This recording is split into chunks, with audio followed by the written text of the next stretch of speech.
Que buenas tardes, que muchas gracias por estar aquí. Va a ser otro ciclo de divulgación científica seguro extraordinario. Desde que conocimos a Carlos Briones hace 3 años, ya nos relajamos y dijimos, ya tenemos al hombre que nos va a montar un ciclo de ciencia perfecto cada año. El primer año dijimos, bueno, vamos a ver si le seguimos dando la confianza. Y bueno, ahora ya nos despreocupamos completamente. Carlos, Marbella es tuya, organiza. Bueno. Y aquí está. Esta mañana ha empezado el ciclo en el Teatro Ciudad de Marbella con los estudiantes de secundaria y bachillerato. Un éxito extraordinario, el teatro lleno.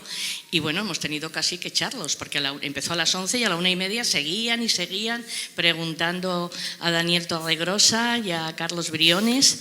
Y bueno, pues nosotros entusiasmados de que la gente se apasione por la ciencia y que encuentre las respuestas que necesitamos en la ciencia y nuevas preguntas para seguir indagando y aprendiendo. Bienvenidos a Marbella. Muchísimas gracias, Carlos, por todo, por tu entusiasmo siempre en organizar este ciclo, en venir a Marbella, en darlo todo. Estás recién llegado de Colombia. Si me quedo dormido, me perdonaréis porque... Y llegó anoche a Marbella, o sea, Colombia a Marbella prácticamente, pero nada, está estupendo Vale. Lleno de entusiasmo como siempre. Muchísimas gracias. Bueno, ahora Carlos os explica Sí. todo lo que vamos a poder aprender en este nuevo ciclo de Mar Científica. Gracias. Muchas gracias.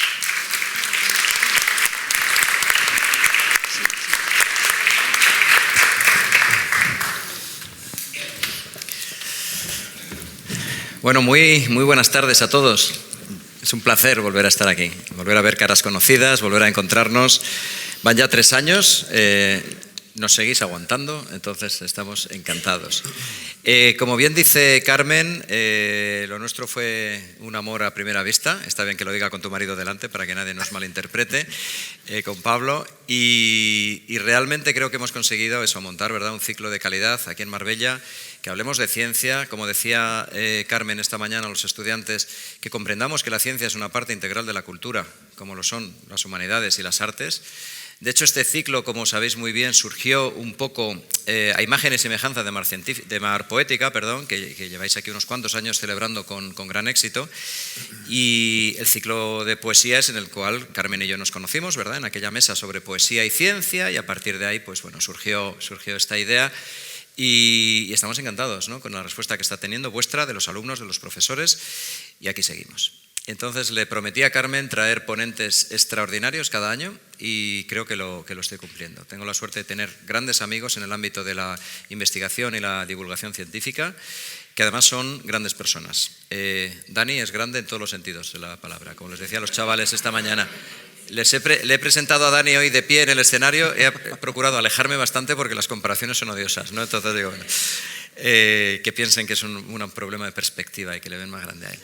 Bueno, pues este año volvemos a tener, si recordáis, los dos ciclos primero y segundo han sido muy potentes, con gente muy buena, y este año vuelvo a traer, lo decía ayer en redes sociales, un repóker con 5 ponentes. Dani Torregrosa, del que ahora os hablaré, que esta mañana nos ha estado contando historias de venenos, envenenadores y envenenados a los chavales. Si alguno de vosotros sois padres o familiares de alguno de los alumnos que ha ido esta mañana, mucho cuidado. Mucho cuidado. Porque le hemos dicho que no lo practiquen en casa, que lo hagan en casa de otro. Eso es. Y ahora os contaré un poco de qué nos va a hablar hoy. Mañana vamos a tener aquí a uno de los grandísimos también de este mundo de la divulgación científica, Antonio Martínez Ron, periodista científico, polímata, diríamos hoy en día, interesadísimo por todos los ámbitos de la ciencia, y nos va a hablar sobre la atmósfera, sobre los cielos, sobre cómo hemos conocido qué es este mar de aire en el que vivimos y por qué pasan las cosas que pasan en la atmósfera. Pasado mañana, Eva Villaver Sobrino, probablemente una de las mayores astrofísicas y cosmólogas de este país y también a nivel mundial, forma parte ahora mismo es la subdirectora del Instituto de Astrofísica de Canarias, nada menos, que es la mayor institución de astronomía de España, una persona que ha estado en el Centro de Astrobiología, en Ha sido una de las responsables de la Agencia Espacial Española hasta hace poco tiempo, cuando fue nombrada subdirectora, y que, entre otras cosas, bueno, pues ha escrito un libro fabuloso sobre la Luna, que tenéis ahí, unos poquitos ejemplares que quedan, y bueno, pues pertenece al equipo científico del telescopio espacial Hubble y del James Webb, nada menos. Entonces es una astrofísica de primer nivel y nos va a hablar sobre mirando al universo. Mirando con los ojos en las noches estrelladas y mirando con telescopios de nueva generación. La semana que viene tenemos 2 charlas. Nacho López Goñi.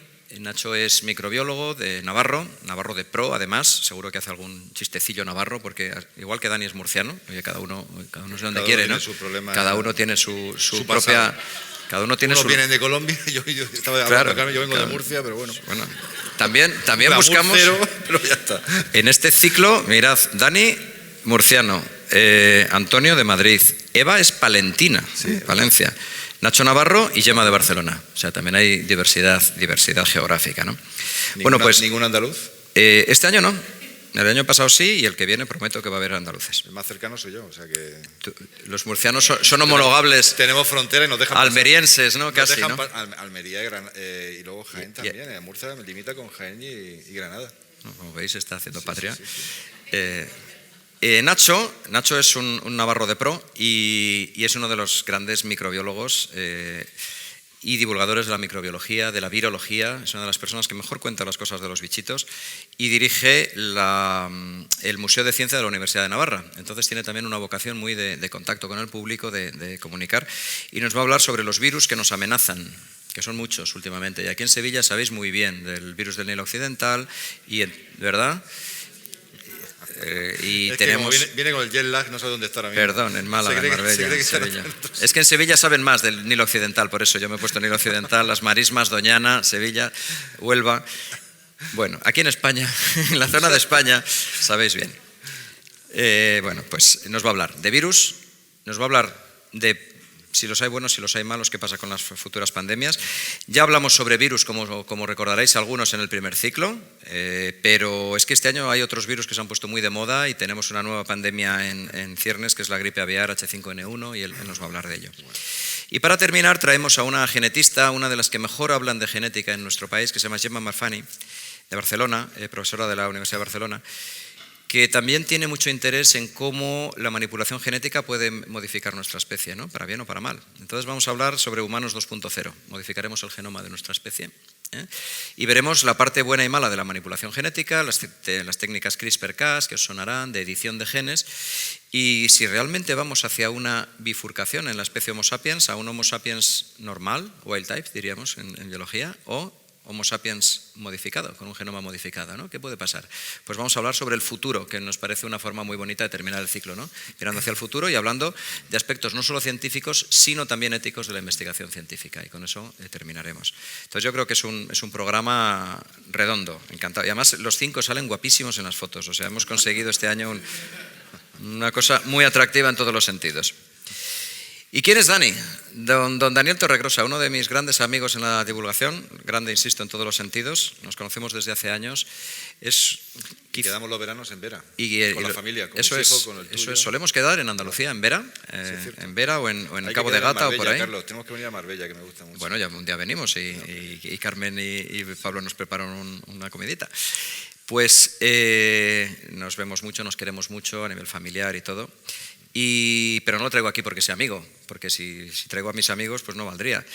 Le traigo porque es un enorme científico, es un químico que adora la química, trabaja en el sector de la química, ahora lo veréis, en particular la bioquímica, y es de las personas o la persona que para mí mejor cuenta la química y mejor emociona, ilusiona con la química en este país. Es cuando en todos los temas yo suelo tener un referente, ¿no? ¿Quién cuenta bien temas de química? Este señor, ¿no? Entonces tenía ganas de traerlo y este año... Sabes que no es merecido, no me lo merezco. Pero no lo mereces, por supuesto, pero bueno, ya está, para eso estamos. El público me conoce, saben que exagero un poco. Esta mañana les ha entusiasmado a los chavales. Les ha hablado sobre venenos. Él trabaja, ahora lo vais a ver, en el tema de seguridad y salud en el trabajo, entonces el tema de toxicología y todo eso le resulta muy, muy cercano profesionalmente, pero también como bioquímico sabe muy bien los mecanismos de acción de los venenos, en qué consiste, la diferencia entre tóxicos y venenos. Sobre eso, si no habla mucho esta tarde, que a lo mejor un poquito sí que habla, luego podemos hacerte preguntas también sobre venenos. Esta tarde distinta. Poco veneno, ¿verdad? Poco veneno. Bueno, poco veneno. Sí, algo. Sí, algo de veneno va a salir, casi cierto, seguro. Es verdad. Pero luego podemos... Y los chavales han aprendido un montón, por eso digo que si hay aquí familiares de algún alumno de esta mañana, cuidadín. Y os voy a leer su extenso currículum. Como siempre, sabéis que me gusta leer los currículos para que no se me quede nada, ¿no? Él es químico, bioquímico y vocal de la Real Sociedad Española de Química en la sección territorial de Murcia. Su dilatada actividad profesional está relacionada con la seguridad, salud y toxicología laboral. Ha recibido el premio Tesla de divulgación científica en el año 2017 y la distinción San Alberto Magno en 2019 del Colegio de Químicos por la divulgación de la ciencia, en particular de la química. Es autor de unos libros maravillosos, algunos de los cuales están allí, y sería muy bonito que al final se terminaran. ¿Están todos? ¿El 101 también? No me he fijado. Ese es gratuito. Ya. Ese se puede buscar en bueno. En internet. El único que no ha traído es el gratuito, daos cuenta el espíritu de empresa que tiene, ¿no? Está de acceso libre en internet. Si os hacéis con algún libro de él, aparte de llevaroslo dedicado, vais a disfrutar un montón. Mirad, el primero, lo decía esta mañana a los chavales también, le tengo un cariño muy especial, porque fue su primer libro y a mí siempre me ha gustado escribir libros y me gusta cuando los amigos se sientan a escribir un libro y lo publican y ese pues lo conocí, lo viví muy, muy de cerca, ¿no? Se titula Del mito al laboratorio, la inspiración de la mitología en la ciencia, desde el año 2018. Y tiene el gran mérito de combinar, pues eso, mitología con física, química, biología, genética, astronomía, con todo, ¿no? Entonces es un libro que se está utilizando mucho en el sector educativo, por ejemplo, para intentar romper las fronteras entre ciencias, letras, humanidades, es decir, el espíritu de este ciclo, ¿no? Es uno de los abanderados de lo que llamamos la tercera cultura, ¿no? De esa necesidad de combinar campos, y ese libro es estupendo. Luego está 101 obras esenciales de divulgación científica, en 2019, en lo que hace es recoger con mucha sabiduría y que da a entender una de sus grandes facetas, que es uno de los mejores lectores de ciencia también de este país. Es una de las personas que yo conozco que más lee. Ya me gustaría a mí leer tanta ciencia como él lee. Bueno, ciencia y mitología y literatura y cómics y de todo, ¿no? Pues él hizo una selección personal de 101 obras que a él le parece que todas las personas deberían leer, de ciencia. Son 99, porque hay 2 tuyos en esa selección. Hay 2 libros tuyos. 99 más 2 de un amigo. Pues empezando desde los primeros libros de ciencia, pues hacer 400 años de eso, hasta... Galileo, efectivamente. Eso es, hasta... Te acuerdas bien, ¿eh? Te acuerdas muy bien de ese libro. A ese libro le tengo mucho cariño. Y hasta la actualidad, ¿no? Entonces, bueno... Hasta 2019, porque hubiera incluido el último libro que también está ahí. Tendrás que publicar el 105 libros de la ciencia. Y además vamos a decir que es tu mejor libro, el último. Pero bueno, yo también te quiero. Bueno, los 2 últimos, espérate, el último y el penúltimo. Como veis, es mutuo lo de la amistad. Luego tiene Química Asombrosa en 2023, del año pasado. Es un libro que va molécula a molécula, las moléculas que le han parecido más interesantes por algunos motivos, y nos cuenta historias. La Viagra, por ejemplo. La Viagra, por ejemplo. El sidenafilo aparece en el sidenafilo, que es una molécula, no sé, igual alguien de aquí... Nunca se sabe. No, y sobre todo, si alguien conoce la Viagra, nunca lo reconocerá, ¿no? Eso es lo bonito. Pues eso es un triunfo de la química, ¿no? Viagra, ¿no? Viagra es un nombre que en español suena muy bien. Me lo decía un amigo una vez. Sildenafilo, pero bueno. Sildenafilo es el nombre de la molécula. Viagra es el nombre comercial. Y en España se suele decir que es de viejos agradecidos. Pero bueno, es un chiste muy malo, Un poco penoso. Bueno, esa es una molécula que trasciende a la cuestión química el interés que tiene, ¿no? Pero hay muchas más. Entonces hace un recorrido por moléculas y es una forma tremendamente pedagógica y atractiva de enseñar química. Porque vas aprendiendo química sin enterarte que estás aprendiendo química. Y eso es lo que hacen los buenos divulgadores. Y este año ha publicado una joyita que es El olor de las almendras amargas, y que tiene que ver con el ámbito de los venenos.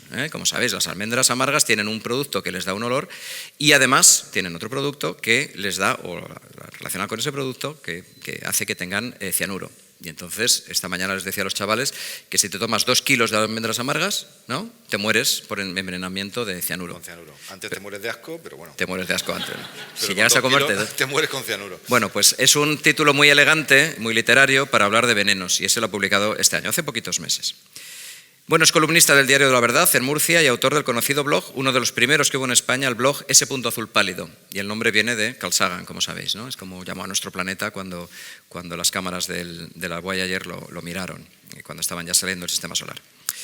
Tiene más de 3 millones de visitas hasta la fecha ese blog. De hecho, es uno de los primeros blogueros de éxito de ciencia de este país.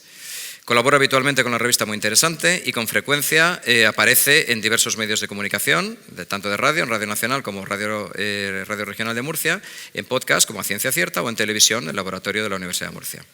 Desde 2017 coordina el ciclo Cienza de la Biblioteca Regional de Murcia, por el que han pasado numerosas personalidades de la ciencia y la divulgación española. Forma parte también de la... Incluido Carlos. Personalidades y algunos amigos. Y forma parte del colectivo Naucas de divulgación científica, ¿vale? O sea que es un personajete, ya lo vais a ver, que sabe mucho, que lo cuenta muy bien y que hoy nos va a hablar de algo fascinante. Las dos caras de la química. ¿Hay una química buena y una química mala? ¿Por qué puede haber quimiofóbicos? ¿Somos química, no somos química? De todo eso nos va a hablar Dani y os pido un fuertísimo abrazo para él. Muchas gracias. Muchísimas gracias, Carlos. Bueno.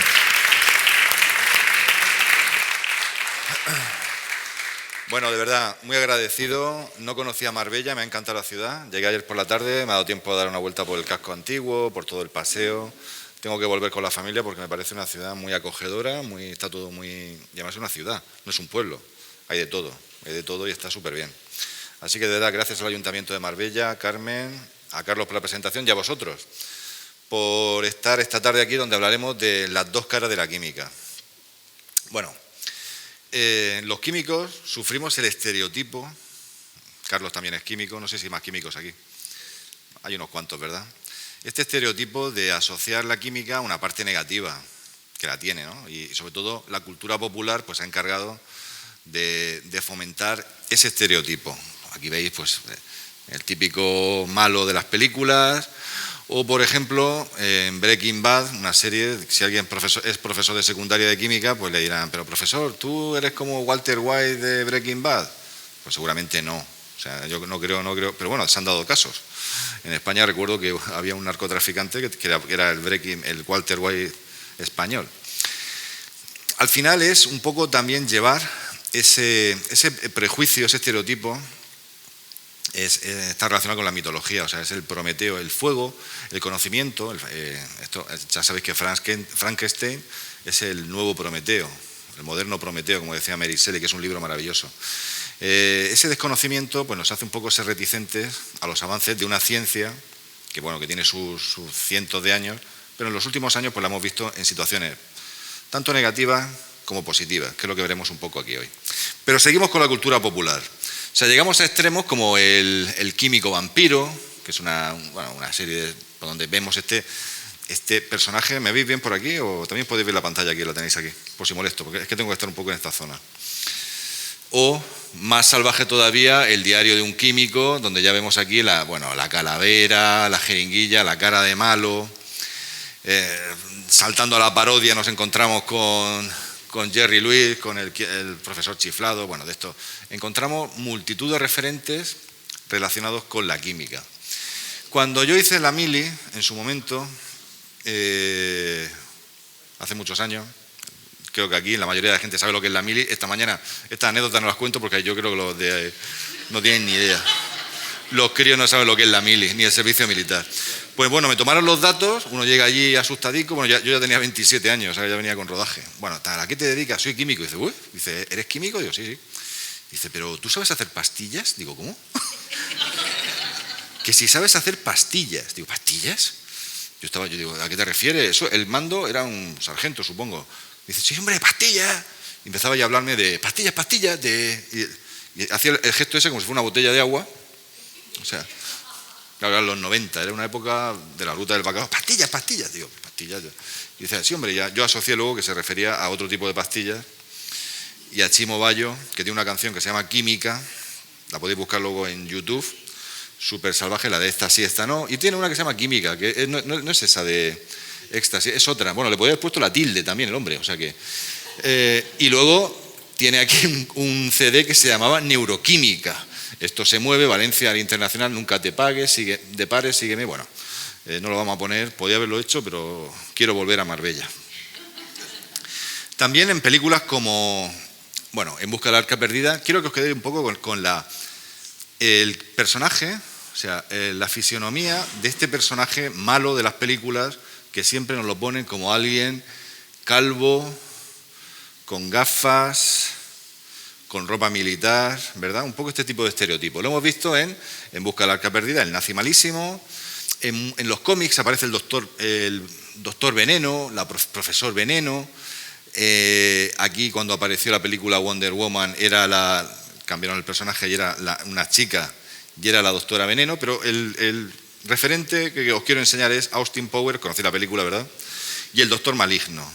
Fijaros con el doctor Maligno, que era este personaje que es divertidísimo de las películas de Austin Powers, que es el mismo Mike Myers, que es el mismo actor que hace de personaje, y quiero que os quedéis con esta imagen.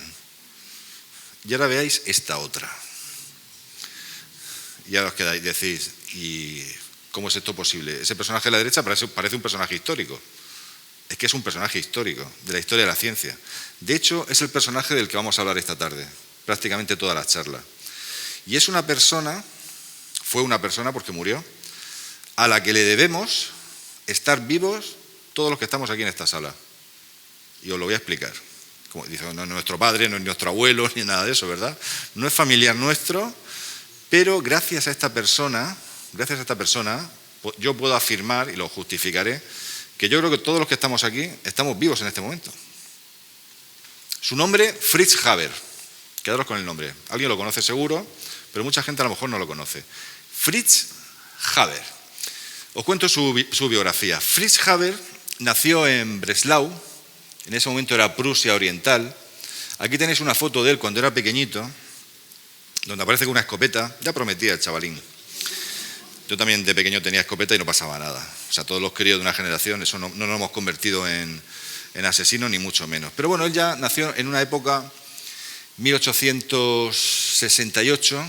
En ese momento Breslau pertenecía a Prusia y no era Alemania, pero pocos años después, cuando él era muy pequeño, Alemania ya ocupó, por así decirlo, esa parte, esa región, y los alemanes iniciaron una especie de campaña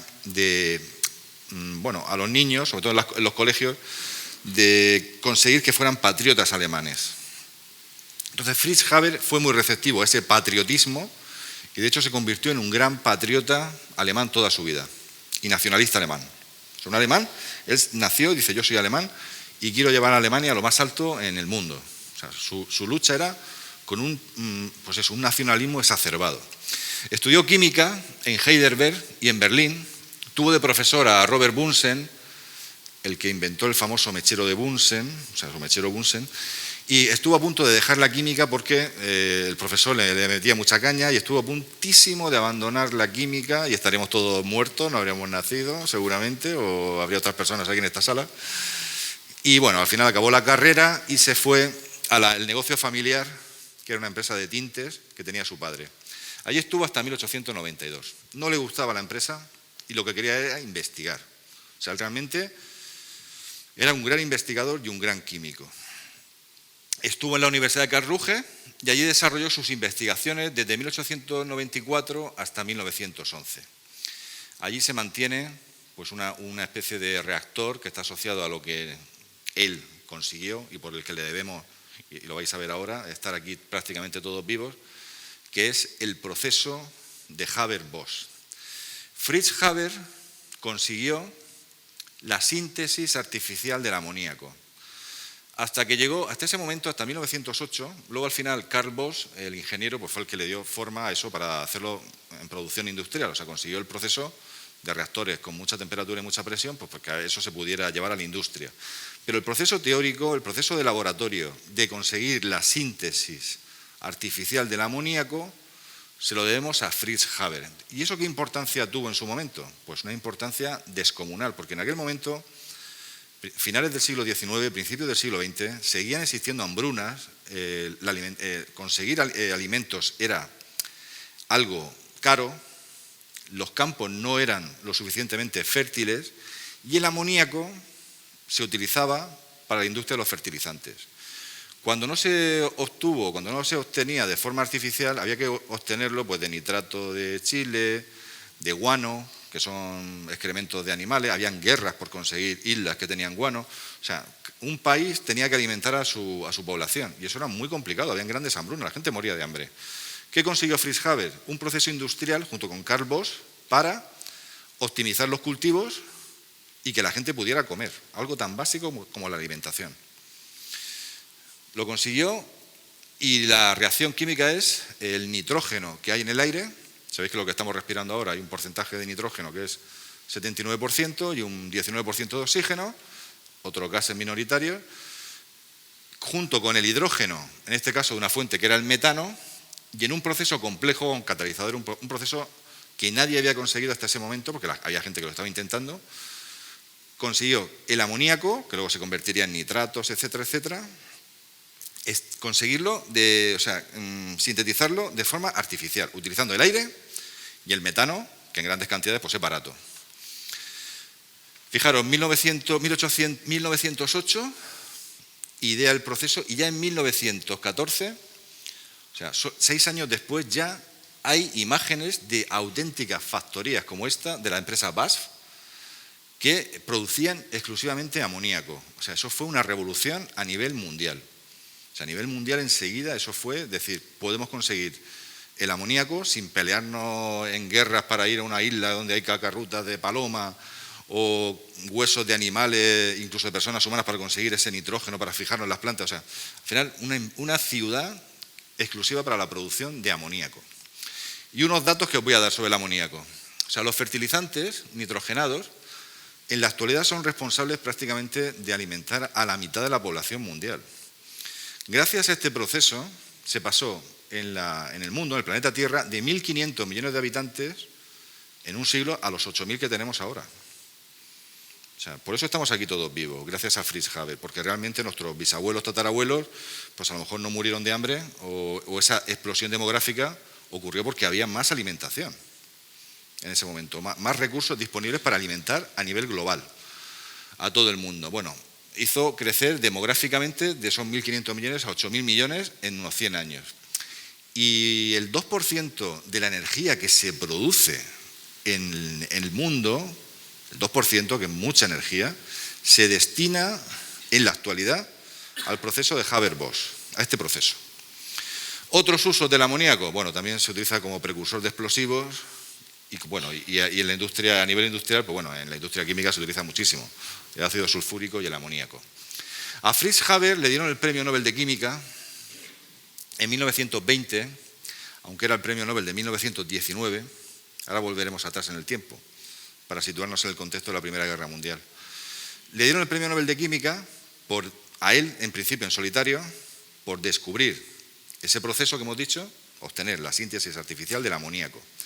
Y el Comité Nobel, en un ejercicio de poesía, ya que estamos aquí mencionando ciclos como el Mar Poesía, ¿no? Se llama. Mar Poética, perdón. Pues dijeron que le concedían el Nobel por extraer pan del aire, que es una expresión súper bonita, y es que es así, porque extrajo pan para alimentar a la población mundial del aire, del nitrógeno que había o que hay y tenemos en la atmósfera. Años después, Carl Bosch recibió el Premio Nobel también por colaborar en ese proceso de llevar la reacción teórica o la reacción en una planta piloto a nivel industrial, que es un proceso complejísimo. O sea, un ingeniero, pero de primer nivel, de la familia de los Bosch de toda la vida, de las herramientas también. Bueno, claro, Fritz Haber, aparte de hacer esas investigaciones, en ese afán suyo de querer llevar a Alemania a lo más alto, pues participó también en esa Alemania de su momento, de principios del siglo XX, que estaba a punto de entrar en una guerra mundial. Entonces él estaba en un instituto, el Instituto Kaiser Guillermo, ahí lo podéis ver con el Kaiser Guillermo, y el que está por aquí detrás es Fritz Haber, que ya es muy reconocible porque ya sabéis, veis la foto y sabéis quién es. Entonces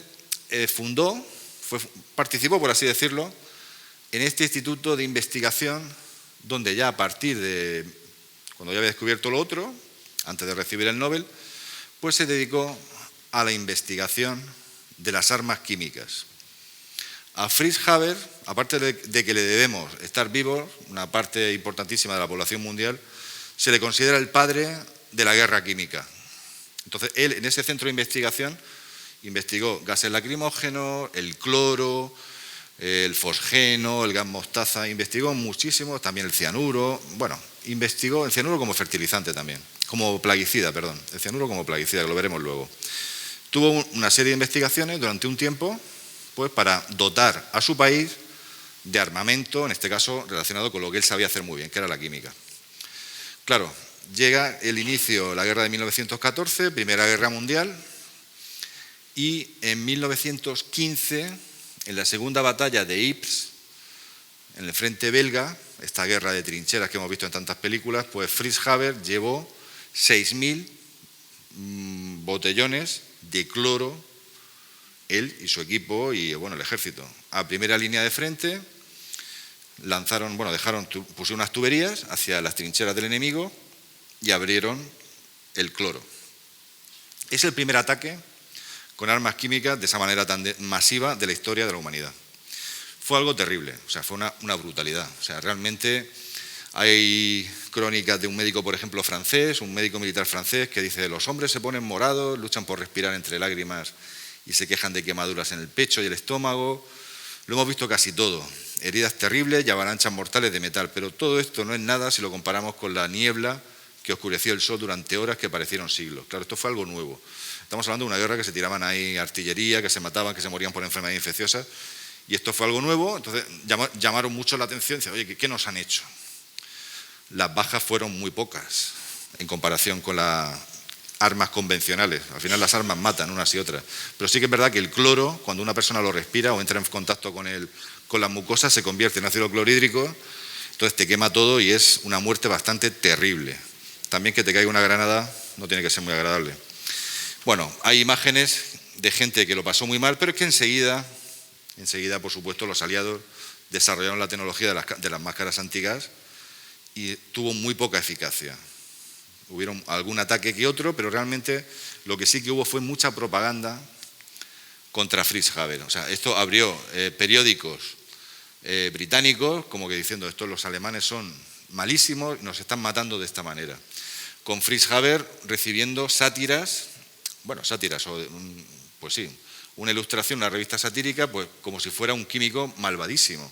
De aquí sale toda esa leyenda negra, todo ese estereotipo, que hemos visto en Austin Powers. O sea, pero bueno, hay que ponerlo todo en su contexto.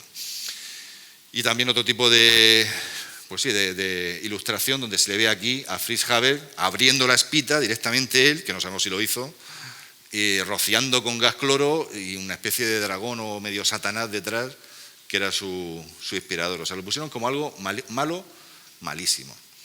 Sí que es cierto que Fritz Haber supervisaba esos ataques. O sea, él se ponía su traje de oficial prusiano, le gustaba, ahí luego aparecerá con el típico casco prusiano. Iba a la primera línea del frente y supervisó ese tipo de ataques. Dentro de su espíritu ultrapatriótico alemán.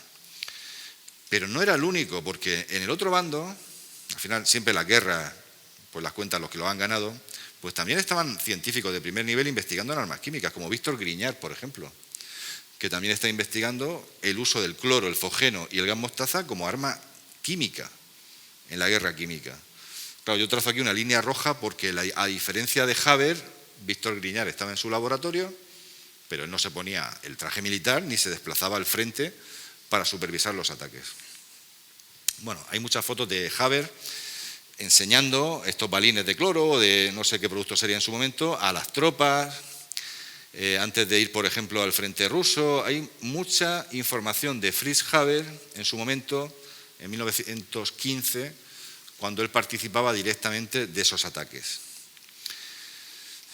Pocos días después, Haber estaba casado con Clara Immerwahr, que era una química brillantísima, fue la primera doctora en química de la Universidad de Berlín, y si la batalla de Ypres fue creo que el 22 de abril de 1915, pues apenas una semana después, 10 días después, Clara cogió una pistola de su marido y se pegó un tiro en el pecho, se suicidó.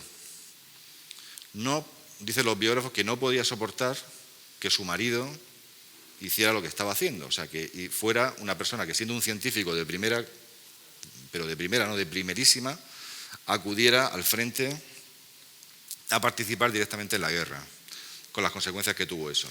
Entonces se suicidó. Bueno, poco después, Fritz Haber se casó con Charlotte Nathan. Poco después, como que esto es 1915 mayo y esto es 25 de octubre de 1917.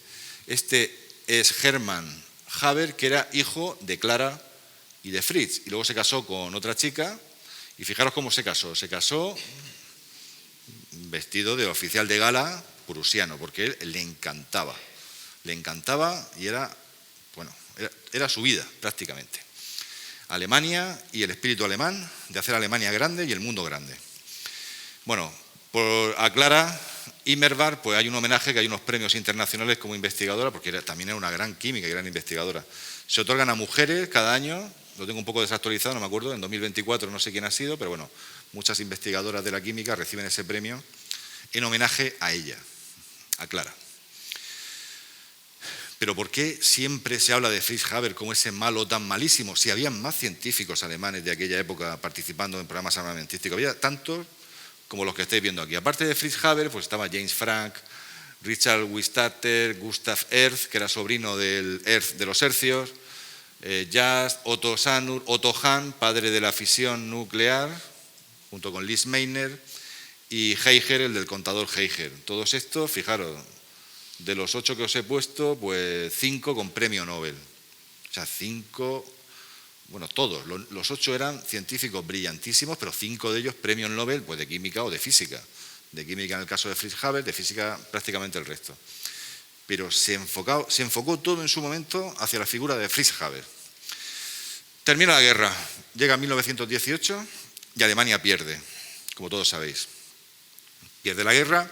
Y a Fritz Haber, pues por así decirlo, le quitan el quimicefa, le dicen, cuidado, tú te vas a dedicar a otras cosas. No fue juzgado por ningún crimen de guerra. O sea, no hubo ninguna prueba, no fue juzgado por ningún crimen de guerra. No fue a la cárcel, no tuvo juicio, al contrario que otras personas que fueron juzgadas por crímenes de guerra, o pasó también la Segunda Guerra Mundial, no fue su caso. Termina la guerra y se dedica a investigar. Dijeron, te quitamos las armas químicas y te pones a investigar cosas. Y entre esa investigación consiguió con un físico que se llamaba Max Born, lo que es el ciclo de Born-Haber, que es un ciclo para calcular la energía iónica de un cristal. O sea, es un proceso interesantísimo que se estudia en segundo de bachillerato, o sea, para que veáis la importancia en todo el mundo. O sea, de una manera de conseguir, de forma indirecta, por así decirlo, conseguir la energía de un cristal, algo súper interesante.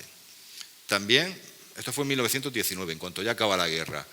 También algo que podían haber recibido el premio Nobel perfectamente por esto, los dos, que no lo recibió, pero porque ya estaba marcado con ese problema. Y luego Haber también, en secreto, intentó, había leído un artículo donde decía que el agua del mar contenía oro, y es cierto, el agua del mar tiene oro.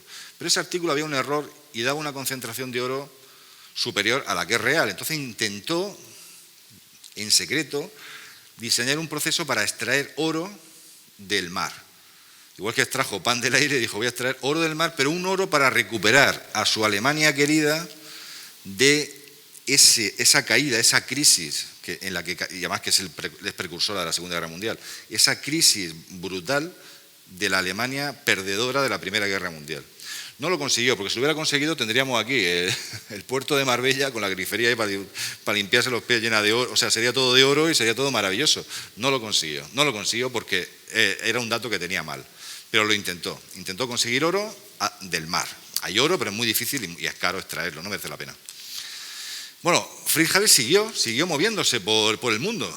1920, pues aquí lo veis, por ejemplo, aquí lo tenéis, ¿verdad? Muy reconocible, pues está con Otto Hahn y con Lise Meitner, que son los padres de la fisión atómica. Nadie habla de Otto Hahn y Lise Meitner como los responsables de las bombas atómicas y de la muerte de Hiroshima y Nagasaki, o sea, no, pero a Fritz Haber sí que le dicen que es el padre de la guerra química. Fijaros también que está por ahí Albert Einstein, que es súper reconocible, porque Einstein era amigo de Fritz Haber. Einstein, una persona pacifista, que le generó muchos problemas de pacifismo, pues era amigo de Fritz Haber, de este supuesto demonio de la historia de la química. Bueno, una amistad pues que se veían de vez en cuando. Bueno, Fritz Haber se dedicó a investigar y a la docencia también. Aquí pues explicando pues cosas, viajó por el mundo un poquito y bueno, y él hacía su vida medianamente normal. Medianamente normal hasta que llega enero de 1933 y este señor que veis aquí en la foto, con un mensaje populista, consigue llegar al poder, pero sin dar ningún golpe de Estado. Llegó al poder a través de las urnas.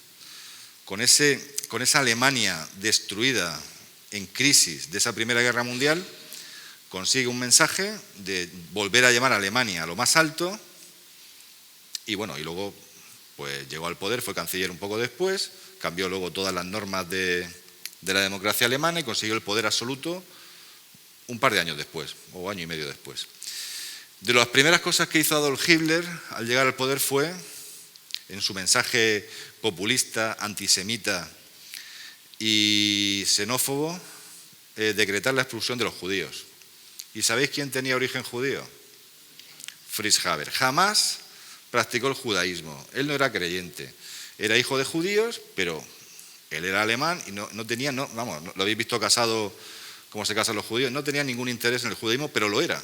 Entonces mucha gente pues dijo, lo delataron y él lo que tuvo que hacer es irse de Alemania, porque iban a por él.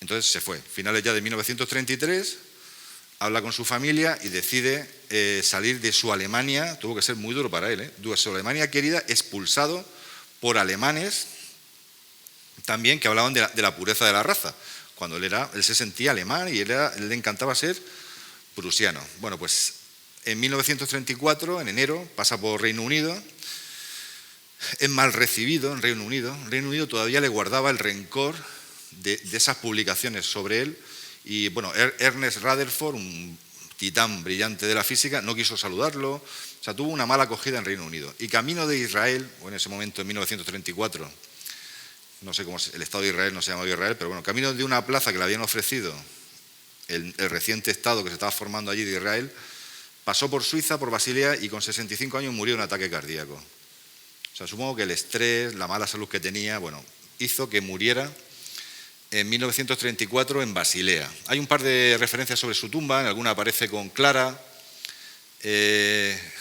Haber o Clara Immermann, que era el nombre que tenía, pero bueno, creo que al final, no sé si poco después los enterraron juntos, también aparece otras tumbas que dice que está en otro sitio. Total, murió en 1934. Claro, si murió en 1934, todos estos referentes que hemos visto antes del nazi alemán asociado a Haber es un error histórico. O sea, precisamente ni era nazi Haber, ni lo fue nunca, ni vio el auge de los nazis. O sea, él murió cuando estaba la cosa, por así decirlo, fraguándose. Cuando murió, en sus diarios, en sus anotaciones, había una carta de arrepentimiento. Y diréis, ¿se arrepintió al final de lo de las armas químicas? Pues no. Curiosamente, Haber se arrepintió del proceso de Haber-Bosch, el de conseguir el amoníaco de forma artificial. Y diréis, ¿cómo es posible? Pues eso ha sido maravilloso y ha sido revolucionario. Porque él creyó en su momento que ese proceso, lo que iba a conseguir en el mundo, en el planeta, tenía una visión súper global. Iba a sobrefertilizar la Tierra. O sea, realmente Fritz Haber dijo, a lo mejor todo esto que yo he inventado va a hacer que la Tierra sea súper fértil y todo muramos, o sea, la humanidad pueda morir en un terrible verdor, fue su expresión, o sea, todo un verde así, de un color verde, no verde vivo, sino la vegetación que nos mataba a todos. Bueno, esta imagen de un cómic de Alan Moore, que es La cosa del pantano, por unirlo un poco con Fritz Haber, porque como me gusta mucho este cómic y los cómics en general, pues lo pongo ahí.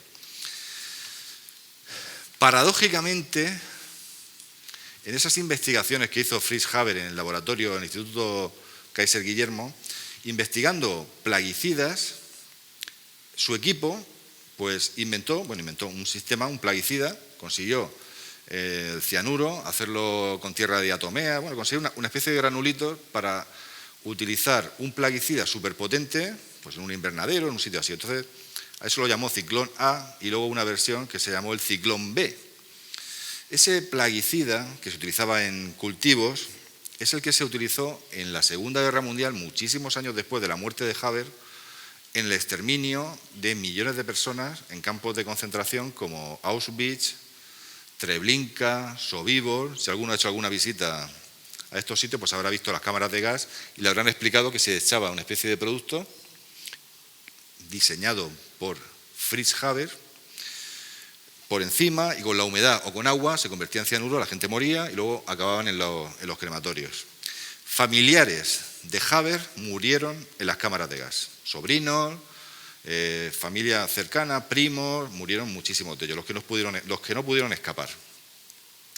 Bueno, esto es algo, un aspecto terrible de la historia de la humanidad. O sea, estamos hablando de exterminio de millones de personas. Y curiosamente, gracias. O sea, en los juicios de Nuremberg, porque la gente no creía que esas cosas habían pasado, ahora no nos sorprende eso, pero cuando llegaron los aliados con el frente ruso, pues de pronto sabían que habían desaparecido muchísimas personas, pero no habían, las hacían desaparecer sin dejar ningún rastro. O sea, hay que ser cruel. O sea, luego ha habido campañas un poco para intentar buscar o homenajear nombres de las personas que desaparecieron. O sea, no se creían que podía haber pasado eso. Había que demostrarlo. Y aparte de los testimonios, que había muchísimos, se demostró con las facturas de compra de ese Ciclón B. O sea, en estos juicios, las facturas de los botes de Ciclón B eran facturas que se pagaban a empresas químicas de Alemania, un conglomerado que se llamaba IG Farben, que estaba compuesto por la BASF, por la Bayer, por compañías que son de ahora también. Entonces, pues pudieron ver y decir, oye, mira, esta gente compró, o sea, toneladas y toneladas de este producto, y eso no se ve un rastro, una trazabilidad que lo utilizaran como plaguicida. O sea, se utilizó para lo que se utilizó. Bueno, al final, sobre Fritz Haber podemos encontrar auténticas barbaridades como esta, que es una serie que se llama Grandes seres humanos miserables. Dicen, Fritz Haber, el judío que se creyó ario. Bueno, ni mucho menos. Bueno, es una foto de joven aquí, o sea, no sé. Ha habido una mala prensa sobre él que al final podemos resumir en una frase de uno de sus biógrafos, que dijo, dice, puede ser fácil condenar a Haber, pero es mucho más difícil emitir un juicio sólido sobre él. Lo dejamos ahí.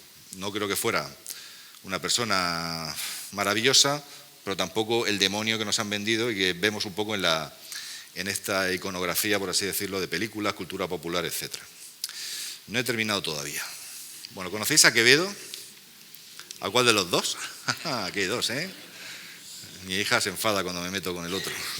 No con el del siglo de oro, sino con el otro.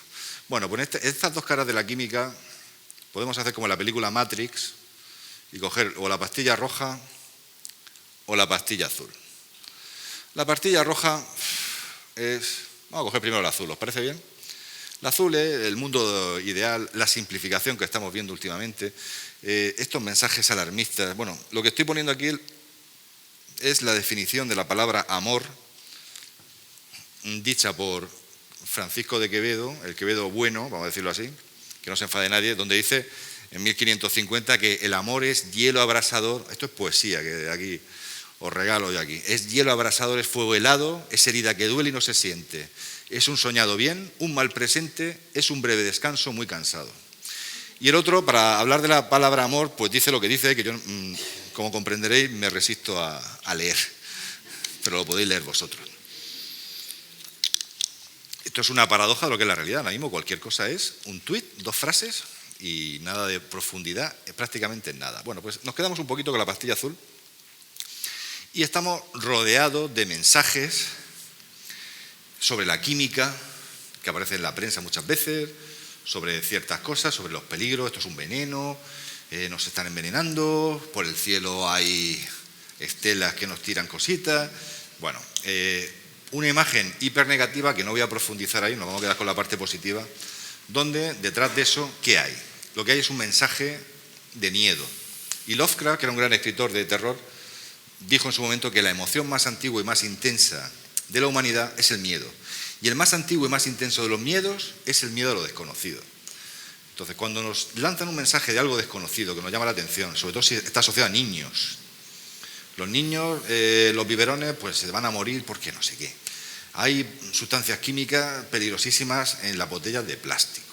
Cosas así que habrá que verlas con su contexto. Todo eso nos hace despertar a los seres humanos, nos activa la amígdala, que es una pequeña glándula que tenemos en el cerebro, que cuando hay un mensaje que lanza miedo, enseguida nos ponemos alerta, porque realmente nos interesa, porque si es que hay que salir corriendo, se sale corriendo. O sea, evolutivamente, en la evolución, pues tenemos así esa predisposición a algún mensaje de este tipo, pues hacerle caso porque nos puede interesar. Pero bueno, no quiero hablar hoy de esa parte negativa de la química, sino nos quedamos en lo bonito, aunque sea la pastilla roja, que es el camino duro, la realidad, no el mundo de Yuppie, azul, y resumiros un poco lo que ha sido la química en el último siglo. Bueno, este grabado de la Edad Media es autoexplicativo. O sea, no hace falta pensar en decir, oye, ¿a qué se refiere esto? Es que lo está diciendo. Está reflejando una realidad de la historia de la humanidad de antes de ayer. Hace 100 años o hace 200, la mortalidad infantil era una barbaridad. Pero cuando digo una barbaridad, lo podemos cuantificar. Seguro que muchos de los que estáis aquí, los que tenéis ya una cierta edad, habéis escuchado historias en vuestra familia de padres, de abuelos, donde os decían, como en mi caso, que soy de vuestra edad, soy jovencico también, o en mi caso mi abuela, por ejemplo, que perdió en una semana a 2 niños por sarampión, en la misma semana, uno con 2 años y otro con 4. Y de 7 hijos que tuvo mi abuela, solamente llegaron a cumplir 20 años, 15 porque uno se murió en accidente, 3. Entre mi padre, por ejemplo, que se murió hace 10 años con más de 90 años. O sea, yo no conocí prácticamente a mi abuelo, yo era muy pequeño. Pero bueno, podéis preguntar, o sea, la realidad cuál era. La estadística era que teníamos estadísticas de una mortalidad, depende de la época de la historia, entre el 40 y el 50%. O sea, lo más normal era, hace 100 años, un 30%. Hace 100 años, muy pocas generaciones.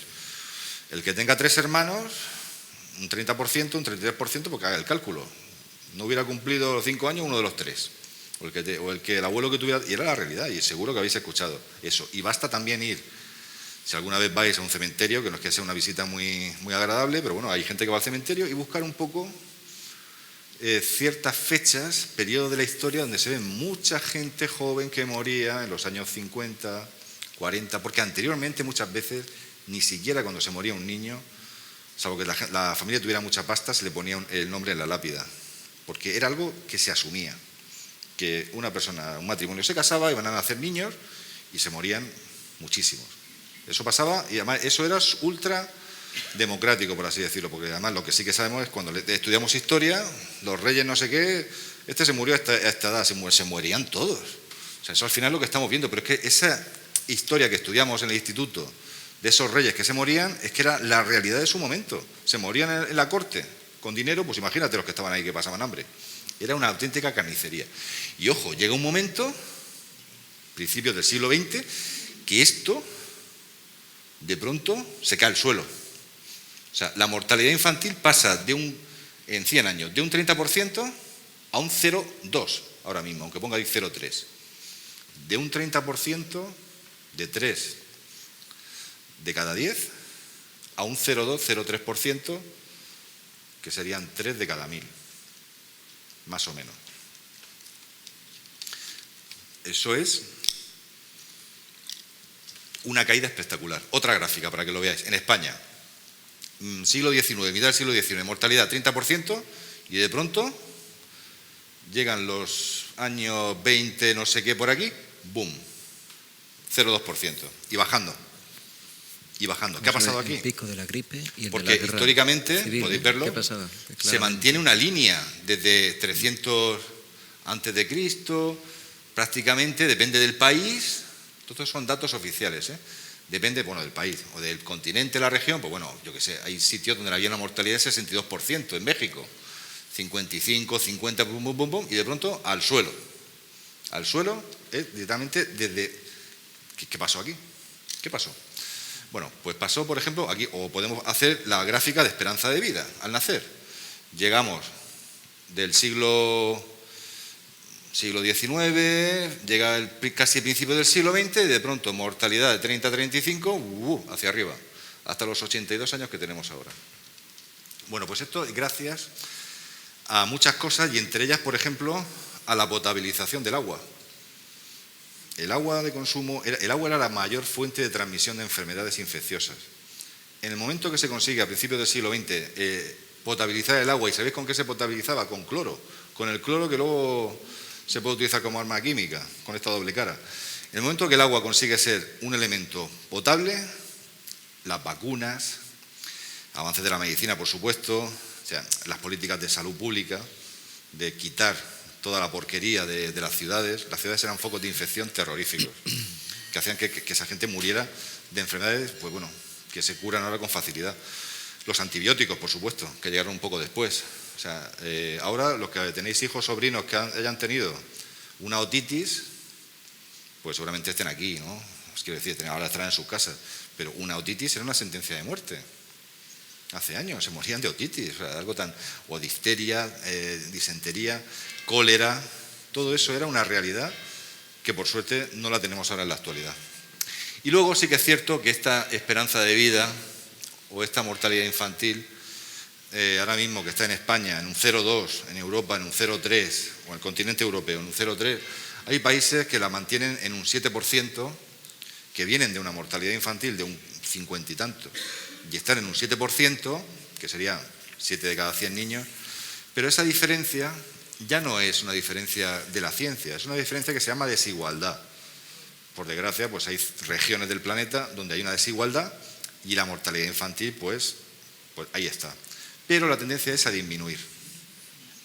Estamos ahora mismo, año 2024, con las miserias que tenemos, que yo sé que tenemos guerras en Europa o por aquí cerca, en el mejor momento de la humanidad, con menos hambre, con más acceso a la sanidad y más posibilidad de vivir más años, gracias pues bueno, a muchas cosas, por supuesto, a la química y a la gente que ha hecho políticas científicas para que la ciencia y la medicina en este caso, pues medicina de la evidencia, pues sea lo que haya que desarrollar para el progreso humano. Terminamos ya. Bueno, aquí tenéis un grabado de Goya, que me encanta, que se llama Aún aprendo, que parece un viejecillo ahí con los bastones. Y bueno, lo busqué, el Museo del Prado lo tiene, pero lo tiene ahí en su colección, no lo tiene expuesto, que tiene que ser súper chulo verlo. Y luego, pues bueno, al final, pues si queréis algún día información sobre cualquier cosa, pues ya sabéis que lo mejor suele ser siempre un buen libro, me da igual que sea electrónico, y no un buen canal de Telegram ni un canal de YouTube. Quizás los libros han pasado un poco el filtro de que sean algo más interesante y ahí lo tenéis. Así que muchísimas gracias y nos sentamos ahora. Bueno, aquí tenéis... Gracias. Tenemos tiempo para el debate. Gracias, Carlos. Me gusta dejar, bueno, creo que me he pasado, pero me gusta dejar la gráfica de, la busco en un momento, de la esperanza de vida, porque estoy seguro de que vosotros, claro, a los alumnos de instituto, pues a lo mejor es muy raro que hayan escuchado historias de sus padres, de gente que haya muerto, pero la gente ya que tiene una cierta edad, que tampoco mucha, es raro en cualquier sitio donde no conozcan casos de tíos, abuelos suyos o familiares pues que han muerto jovencísimos de enfermedades que ahora están prácticamente erradicadas. Por ejemplo, lo dejamos ahí. Pues nada, Carlos, cuando quieras. Bueno, ya habéis visto, ¿no? Nos hace reflexionar aquí el caballero y nos habla de ciencia y de historia y de política y de justicia social incluso en los últimos mapas. Yo creo que ha sido una charla muy estimulante, muy bonita, con mucha química, nunca mejor dicho, y que nos da que pensar efectivamente sobre esas dos caras, ¿no? Lo que querías transmitir. Como toda tecnología puede ser bien usada o mal usada y depende de quién la usa, pues que acabe dando de comer a la humanidad o que acabe convirtiendo la humanidad en un cementerio, ¿no? En la Segunda Guerra Mundial, ¿no? En malas manos, la química o la física. Esta mañana decía a los chavales que cuando no puedas acabar con alguien bromeando, ¿no? Con la química, es decir, con un veneno, usa la física, coges una piedra y se la tiras, ¿no? Entonces, la verdad es que todas las ciencias pueden ser muy mal usadas. Pero bueno, yo voy a hacerte un par de preguntas iniciales mientras mi querido público de aquí, que siempre sois muy preguntones y muy inquietos, pues vais pensando, ¿no? Una primera reflexión es, en la curva que has mostrado después de esta, si puedes pasar un momentín, hay algo que a los que nos gusta... Bueno, sí. Este tipo de gráficas nos gusta mucho cuando hablamos de medicina basada en la evidencia, como él decía, o de medicina científica, o de medicina, que viene siendo lo mismo, para mostrar cómo la gente que dice la medicina milenaria china, ¿verdad?, es una alternativa a la medicina basada en la evidencia. Sí. ¿Cuándo comienza un aumento espectacular en la esperanza de vida en Asia? A la vez que en el resto, es decir, cuando incorpora... quizás. Sí, bueno, un poco por una cuestión también de accesibilidad y tal, pero cuando aparece la medicina científica, la medicina basada en la evidencia, también en China. Es decir, todos mis respetos a la gente que utiliza otras opciones, pero que no llaman terapia ni medicina, ¿vale? La medicina que Y todo cura... nuestro respeto a los que compran la sal milenaria del Himalaya y les caduca, de que lleva 2000 años Eso y les es. caduca en 2026. Y caduca el mes siguiente, de qué mala suerte. 3000 ¿no? años allí, Claro, y te caduca en 2 años y dices, ostras, hay vaya, muchas cosas de estas qué que día para dices, suerte. qué mala suerte, ¿no? 2000 años y de pronto te caduca a ti en 2 años. Entonces, bueno, que las pseudociencias y pseudoterapia, luego podemos hablar de ello más si queréis, pero esta gráfica me ha recordado eso, ¿no? Los chinos, como todo el mundo, empezaron a vivir mucho más cuando la medicina basada en la ciencia se incorpora a sus vidas, ¿no? Y una pregunta que te quiero hacer es, en vista de que, bueno, que todos somos química y los sueños química son, ¿no?, realmente, que todo está hecho de química, que la química nos da de comer y nos viste y nos cura, ¿por qué crees que hay ese auge un poco irracional de la quimiofobia? Es decir, ¿qué está llevando? Claro, es el triunfo de la química. Diréis, ¿cómo va a ser el triunfo? O sea, precisamente como ha triunfado y no se ve, como no lo vemos, como la gente vive bien, vive genial, puede comer, va a un supermercado, se come cualquier cosa y no le entra una gastroenteritis porque hay muchísima seguridad alimentaria. O sea, el triunfo precisamente de la química ha hecho que estos mensajes así de problemitas del mundo moderno tengan ese calado. O sea, ahora mismo, por ejemplo, pues a veces se habla, no, es que esto puede producir diabetes, tal. Luego te lo dice gente que te dice que esto es peligrosísimo y se van a la puerta y se fuman un cigarro porque les genera ansiedad lo que están expuestos a productos químicos. Al final yo lo veo como un triunfo. O sea, como un triunfo de la química en general y...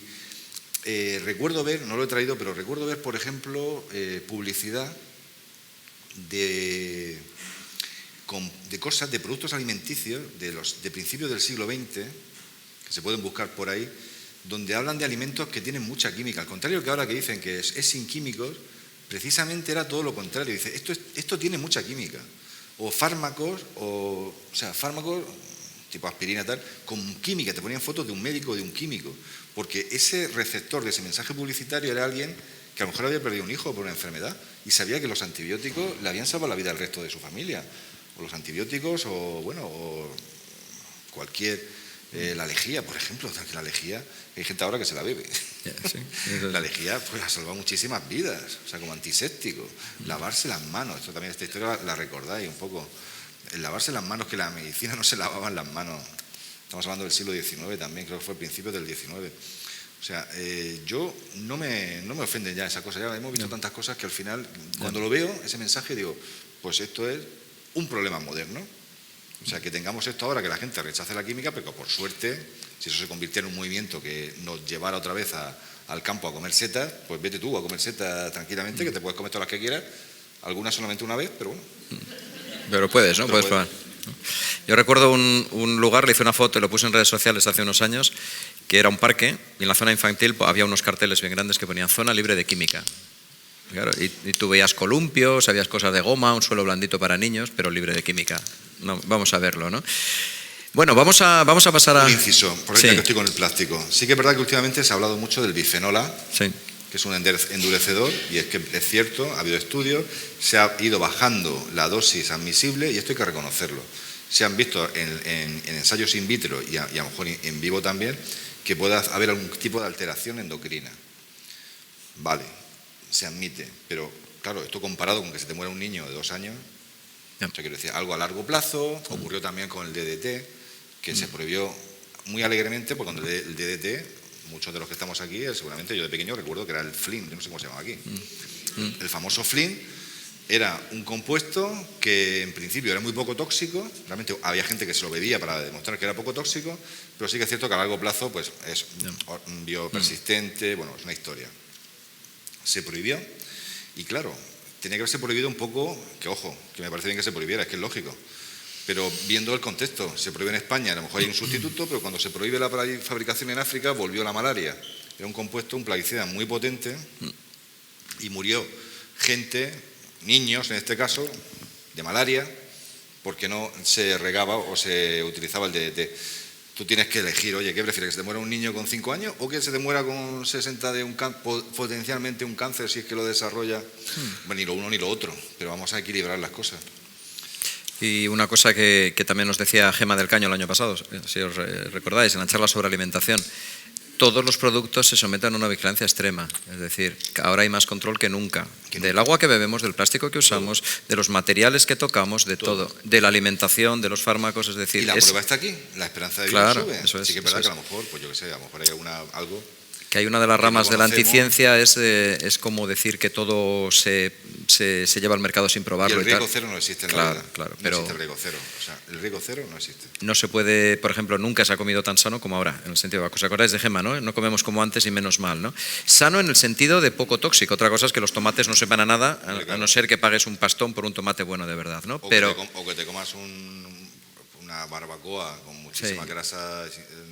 Claro. Saturadas, o sea que comemos, Mira, yo ahora que estoy recién llegado, de hecho estoy todavía mentalmente aterrizando de Colombia, como saben las frutas en Colombia no saben aquí, ni siquiera en esta zona que tenéis un microclima maravilloso para la fruta.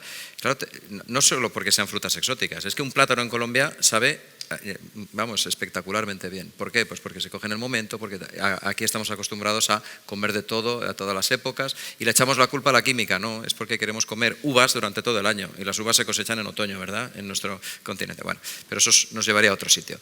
Vamos a preguntas a Dani. Venga, manos arriba. Venga, ¿te pasan el micro un momentito para que te oigamos todo bien? Sí, sí. Sí, hola, gracias, Dani. Gracias a ti. Los proyectos que se están haciendo en tema de química, ¿qué objetivos tienen ahora mismo? ¿Qué es lo que se pretende? Los proyectos ecológicos, dice. Sí, no, en general, de investigación en química. ¿Qué se está buscando? ¿Qué camino estamos llevando? Pues, habrá mucho, ¿no? Supongo. Sí, muchísimo. Sobre todo la eficiencia energética. O sea, conseguir energía con menos coste ambiental. Es uno de ellos. También te puede contestar, Carlos, a eso. Sí. O sea, la química realmente, al contrario que la física, que tiene un acelerador de partículas, ahí intenta descubrir los secretos del universo, pues ya tiene una limitación más para aplicación práctica. Y más importante que todo eso ahora mismo está en la parte de medicina, el uso de la inteligencia artificial para predecir estructuras de fármacos que vayan directamente a una enfermedad. O sea, con eso se ha avanzado muchísimo. O sea, eso ahora mismo el futuro es, y la realidad es intentar, por ejemplo, enfermedades raras, o el Alzheimer, o el envejecimiento, fármacos, todo esto es un poco de ciencia ficción, pero está en ello. Y tú lo sabes también, que se está investigando ahí. O sea, que se pueda llevar eso cuanto antes mejor.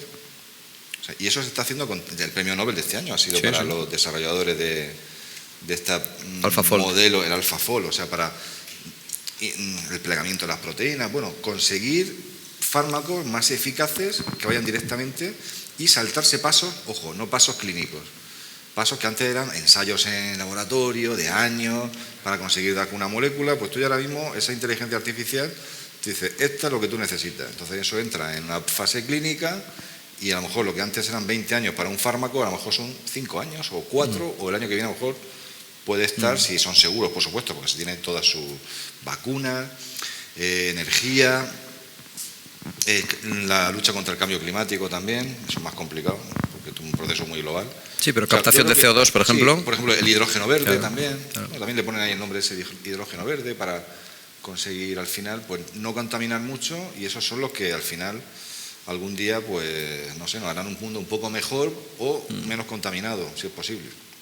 Aunque yo soy un poco pesimista porque el mundo es muy grande y claro, ahora en Europa se pueden hacer unas políticas y luego te vas a otros países que ya la que ha ganado en Estados Unidos, quien ha ganado, pues barra libre con el colega. Carlos, tú ¿cómo? Sí, no, una ventaja de la química. El origen de la vida, perdón. Hay gente que está intentando. Sí, pero las aplicaciones del origen de la vida como aplicaciones. Eso es muy bonito. La química tiene la ventaja de que es una ciencia muy central. La química está en contacto con la física, con la biología, con las matemáticas, con la ingeniería. Entonces hay aplicaciones en todas las zonas de interacción, ¿no? Por ejemplo, nanotecnología. La nanotecnología es esta mitad de camino entre la física y la química y se están haciendo virguerías. O sea, hay nuevos materiales, biosensores basados. Yo, por ejemplo, en mi grupo colaboro con otra gente y la parte más aplicada hacemos biosensores basados en nanotecnología, con biomoléculas, son unas cosas muy, muy punteras, digamos, y que es química, pero química aplicada a cosas muy de interacción con la física también, ¿no? Entonces, bueno, se está avanzando en muchos campos. La química médica, como decía Dani, fundamental, ¿no? Porque eso es una pasada.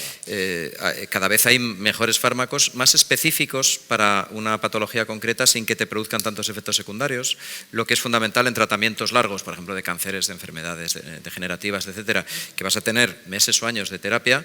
Lo suyo es que no te intoxiquen el resto del cuerpo, que vayan a su diana, ¿no? Hay una metáfora muy bonita que es de hace unas cuantas décadas de alguien que buscaba lo que llaman la bala mágica, es decir, una bala, un fármaco que vaya exactamente a lo que hay que curar. Eso hoy en día cada vez estamos más cerca, ¿no? Entonces es, bueno, pues química aplicada que nos va a salvar la vida, ¿no? Si el amoníaco, la síntesis del amoníaco nos salvó la vida, nos la va a seguir salvando probablemente la tecnología. Eso sí, con control y con ética por delante, ¿no? No todo lo que se puede hacer se debe hacer. Y eso es algo que también, en la última charla de este ciclo hablaremos de ética. Y la química está sujeta también a posibles malos usos, como siempre, ¿no? No hay nada perfecto y toda tecnología pues puede ser mal utilizada. Entonces, al Premio Nobel de Química leí una entrevista, uno de los premios Nobel de Química es David Baker, del último año, pero hace 2 años o por ahí, había una entrevista a él, porque este estaba en un mundo que él decía que todo esto que está apareciendo ahora parecía el salvaje oeste, en el sentido que se están investigando muchísimas moléculas nuevas, y entonces el periodista le preguntaba, dice, ¿pero a quién le gustaría vivir en el salvaje oeste? Y le responde David Baker, dice, pues a una persona con cáncer, a una persona con Alzheimer, le gustaría vivir en ese salvaje oeste de intentar ahora mismo pues salvar su situación pues a corto plazo, sin saltarse filtros, o sea, pasos quiero decir. Seguimos. Un momentito. Usad, por favor, para que os oigan bien y para la grabación, que queden las preguntas también. Ir al Parque Natural de Cabo de Gata, tierra de mi ancestro. Sí, No te oímos, no te oímos. Que nos felicita por ir a Cabo de Gata en verano. Hombre, tenemos buen gusto. Recordar también que recientemente hemos tenido un recuerdo a Carmen de Burgos, que nació en Guadalquivir. Ajá. Y respecto de la tasa de mortalidad que hablaba, bueno, me ha encantado. También pensar que morían muchas mujeres en los partos. Sí, también. Era un disparate también. Y por último, tú todavía no habías nacido, pero yo estaba en Almería cuando cayeron las bombas, que lo vio mi padre. Palomares. Pudo ocurrir ahí un gran desastre. Yo estaba en el instituto, estaba en cuarto de bachillerato cuando lo de Palomares en enero del 66. Además eran de fusión, ¿no? Alguna de ellas. Que yo hubiera sido catastrófico. Sí. Lo que Almería, Murcia, todo, sí. Eso tus padres lo recordarán, ¿no? Claro, yo también, lo hemos visto también a Fraga ahí bañándose. Todo el rollo. A Fraga lo convirtieron en casi inmortal la radiación, ¿no? Entonces, bueno, pues... Sí. Me llevo muy Pero no la misma zona que Muchas gracias. Nada, gracias a ti. Sí, en cuanto a la mortalidad en el parto, eso Dani lo sabe muy bien también, ahí el truco acabó siendo lavarse las manos. Sabéis que hubo un médico que revolucionó la supervivencia porque se dio cuenta de que se morían mucho más las que habían dado a luz por la tarde que las de la mañana, porque él y todo su equipo, eso es, iban acumulando, lógicamente, fluidos biológicos varios durante el día y a las últimas pobres les tocaba lo de todas. Y era una época en la que, imaginad, tasa de pues infecciones de todo tipo y tal. Caramba, empezaron a lavar con agua y jabón. No se lavaba las manos. La sacarina se descubrió. Claro. Lo hicieron 2 químicos porque estaban investigando con alquitrán de hulla, no se lavaron las manos, se comieron un bocadillo, se fueron a comer y dicen, ostras, ¿esto qué dulce qué es? Y anda, ¿es esto de aquí? Y, o sea, quiero decir, esto fue al principio del siglo XX, o sea, la gente no se lavaba las manos y ahora en la pandemia que hemos visto, pues las medidas... Aunque había una cosa... De la edad media, precisamente, hay que lavarse las manos... Pues, en Madrid decían que con la pandemia, desde que los camareros empezaron a lavarse las manos, los bocadillos no volvieron a saber igual. Entonces, el famoso bocata de calamares perdió mucho porque ya con las manos limpias el camarero no. Bueno, tenemos más preguntas. Bueno, gracias Carmen y Carlos por organizar esto y por traer a Dani. Ha sido chulísimo. Dani o Carlos, para la gente que solo ve la cara de la pastilla más oscura de la química y por extensión de la ciencia, ¿tenéis alguna indicación o consejo cuando hablamos, tanto en redes sociales, cuando se tercia o en un bar o en la calle o en el propio instituto, con las actitudes anticientíficas? ¿Cómo lidiamos? Eso es complicadísimo. Pero, bueno, por ejemplo, Sí, la pregunta es un poco más amplia. ¿Cómo combatimos la desinformación, ¿no? Más o menos. Pues siempre se habla de que no hay que caer en el principio de autoridad, ¿verdad? Pero bueno, si es una autoridad, pues habrá que escucharlo. Pero es que escuchamos a personajes que no han estudiado ni la ESO. O sea, es que hay gente que dice que la Tierra es plana. Y la gente le da crédito a eso. Evidentemente, yo creo que luego habrá gente que sea doctor en física y diga que la Tierra es plana. ¿Pero cuántos? ¿Cuántos? ¿1 en el mundo? ¿2? O sea, yo creo que también tenemos que volver un poco a escuchar a los maestros de las escuelas de primaria y de secundaria. Y eso lo he dicho esta mañana a los chicos del instituto, le he dicho, tenéis que hacer caso a los vuestros maestros que han estudiado mínimo. O sea, que menos que si no creo que ningún maestro en la escuela diga, la Tierra es plana, la química es mala, pues no creo, a lo mejor hay que darle otro contexto y puede ocurrir. Pero será la excepción seguro. O sea, primero el principio de autoridad y luego pues fomentar el espíritu crítico, lo que se está intentando. Fomentar el escepticismo, intentar que estas generaciones lean, que yo soy padre y no leen nada, pero sí que es verdad que tendemos a creer que la juventud esta, yo creo que son más listos de lo que creemos. Y tenemos ahora mismo que todo el mundo decía, los jóvenes de ahora, bueno, esto lo decía ya, creo que era en Roma Juvenal o alguno de estos, decía, no, es que estos alumnos que tengo yo no es como los de antes, o sea, todo esto es más viejo que todo. Pues decía, estos jóvenes son insolidarios. Bueno, ha pasado lo de la Dana en Valencia, y yo que estoy en Murcia, que conozco gente, se ha movilizado. Todos estos que decíamos que están siempre con el móvil, pues están con el móvil o no, pero se han movilizado más que los mayores. O sea, por ejemplo, para ayudar, en Valencia hay gente de Murcia, qué sé yo, de crío, mi hija que va a la universidad, compañera suya, bueno, o sea, no sé, que depende de cada ambiente. Pero al final, pues no sé, Carlos, ¿tú cómo combatirías la desinformación? Bueno, es que esa es una gran pregunta. Es una grandísima pregunta, pero no es una de las motivaciones que hay detrás de este ciclo, ¿verdad, Carmen? Esto, divulgación científica, estar hablando entre científicos y el resto de la población. Lo que hace Planeta Explora, Germán, lo que hacéis vosotros, es decir, museos de ciencia, crítico, iniciativas, ir a un planetario, ver un reportaje científico, escuchar un podcast de ciencia, informarse. Algo más profundo me parece a mí, Dani, no sé si estás de acuerdo. Transmitir la idea de que no todo es opinable. ¿Qué le vamos a hacer? En cualquier campo que elijamos no todo es opinable. Entonces, esto no es opinable. No podemos decir, la esperanza de vida es la misma que hace 200 años. Señor, usted puede decir eso, pero su opinión no me vale nada. Esto sí vale. Eso es evidente. Por poner un ejemplo. El ADN es nuestro material genético, eso no opinemos. La Tierra es redonda, no opinemos. Las medicinas curan, las vacunas nos han salvado la vida en la COVID. Eso no es opinable. Entonces, hay mucho, con perdón, cantamañanas, que intoxica, y en las redes sociales es muy fácil intoxicar porque yo puedo ver aquí al cantamañanas de turno o a la Organización Mundial de la Salud y están a un dedo de distancia. Pero tu amígdala va a escuchar el mensaje del miedo, claro, lo que comentaba yo antes. Te va a decir, uy, esto. Claro, y lo hemos visto, lo decías con la Dana, ¿no? Primero, echar la culpa a los meteorólogos. Eso, bueno, ya estamos rozando la política, ¿no? Pero no me parece la mejor forma posible. Primero hay que saber lo que hacen los meteorólogos y los climatólogos, y luego qué modelos matemáticos utilizan, aquí tenemos matemáticos, y luego ya nos metemos a la red, o sea, las alertas, los tiempos, eso ya es otra historia. Pero seguramente los meteorólogos y climatólogos son los que más tiempo llevan avisando de los riesgos de tener un Mediterráneo muy caliente, tú y yo este verano, y aquí estabais diciendo que calentita está el agua, qué bien, ¿no? De aquellos calorcitos vienen estos otoños, ¿no? Y en Málaga habéis tenido una amenaza muy seria hace poco. Yo estaba en la ciudad de Málaga, salí en el último ave del día que luego se cortó todo, ¿no? El último ave, yo creo que el agua me iba persiguiendo, ¿no? Entonces, disculpa, yo creo que la idea de que la ciencia siempre te va a dar lo más parecido a la realidad, no digo la realidad absoluta en cada momento, sin interpretaciones, sin sesgos. La ciencia pone datos, esto es un dato. Esto es ciencia y casi sociología, ¿no? Me da igual qué ámbito de la ciencia, pueden ser ciencias sociales, ciencias humanas. Podemos hablar de arqueología, podemos hablar de reconstrucciones históricas del pasado, podemos hablar de investigaciones literarias sobre no sé qué, ciencias humanas. La ciencia te va a poner los datos delante y cuando tienes datos tomas la decisión. Pero es que si alguien no te pone datos delante, no le creamos. Pero es que hoy en día da igual porque parece que todo es opinable. Y eso... Y yo creo que ridiculizar no funciona. ¿Puede ser, Carlos? No, yo estoy totalmente de acuerdo. Ridiculizar no funciona. Hay que escuchar a la persona, hay que intentar ser empático. Eso es complicado, ¿eh? Si alguien te dice la Tierra es plana, bueno, oye, ¿estás seguro? Hay que intentar llevarlo a su terreno.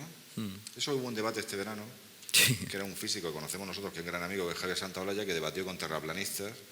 Eso fue una surrealista, pero él luego explicó, por decir, es que hay gente que no entra en estos debates y hay que entrar. Yo no sé si estoy de acuerdo o no al principio, pero lo que no vale es ridiculizar, porque a lo mejor en algo tan obvio como la Tierra es plana, sí, pero hay cosas que están en la frontera. Y no es fácil ridiculizar. Hay gente que tiene sus dudas con ciertas cosas, y para conseguir que esa persona lo vea, tiene que ser ella que lleve un proceso, que no puede ser inmediatamente, porque diga, tú eres tonto. No. Necesita leer, necesita que pase un tiempo, no confirmar sus prejuicios, porque si tú ridiculizas, la gente se pone más dura precisamente con esa... Y con razón. Y con razón. Yo creo que estás atacando a una persona, entonces se ponen, busca más información y se autoafirma mucho más en su falsa creencia, porque muchos de nosotros, pues muchas veces en la vida podemos pasar de unas creencias a tener otras. Hemos visto ciertas cosas y puedes ir, pero ridiculizar no creo que sea la manera. Y además yo creo que algo que la ciencia nos tiene que enseñar es a los científicos, los que trabajamos en ciencia, a responder muchas veces no lo sé. Es que muchas veces la respuesta que puede dar la ciencia es no lo sé, muchas veces. En mi ámbito de investigación, en todos los campos, pues no lo sé. Vamos a investigarlo, vamos a ponernos de acuerdo, vamos a ver qué hacemos los científicos. Pero los científicos que tienen respuesta rápida para todo son sospechosos también, ¿eh? Y eso hay que tener cuidado. Es decir, tenemos que hacer autocrítica también. Y muchas veces esa visión monolítica, prepotente de los científicos es porque son malos científicos. Un científico es una persona que está dudando siempre. Y cuando hay unos datos nuevos que van en contra de un paradigma, se cambia el paradigma. Eso hay que tenerlo claro. Y eso se está haciendo en la buena ciencia constantemente, ¿no? Pues bueno, transmitamos eso también a la población, ¿no? Y mostremos que si, por ejemplo, un fármaco que ha estado funcionando se ve que tiene unos efectos secundarios que se han descubierto y que no estaban previstos inicialmente, pues ese fármaco se para. Bueno, pues ya está. Y así funciona todo. Y los fármacos que tomamos siempre, por volver a la medicina clínica, digamos, es lo más seguro que tenemos en cada momento. Pero no quiere decir que sea 100%. Pues bueno, o los modelos predictivos de los meteorólogos es la mejor aproximación de distintos modelos a qué va a pasar. Pero si cambian la racha de aire hay que cambiar el modelo. Bueno, pues yo creo que transmitir eso hace que nos acerquemos los científicos a las personas anticientíficas, ¿no? Y bueno, sí. Sí, buenas noches. Gracias, Carlos, y gracias, Daniel. Me resulta paradójico, no sé si convenís conmigo, luego os formula la interpelación, la pregunta, que en un momento dulce, a mi entender, para la divulgación científica, se estén produciendo tantas corrientes acientíficas o anticientíficas. Y entonces, os pregunto, ¿de dónde creéis o cuándo es el momento en el que surge y de dónde vienen estas corrientes y quiénes las fomentan? Claro. Gracias. No son nuevas. Históricamente, el movimiento antivacunas llevan cientos de años de que nacieron las vacunas. O sea, la tecnofobia, por ejemplo, siempre que ha habido una tecnología nueva, habéis leído El licenciado Vidriera, o lo habéis escuchado, de Cervantes. Era una tecnología nueva que era el vidrio y había gente que se creía que estaba hecha de vidrio y se podía romper.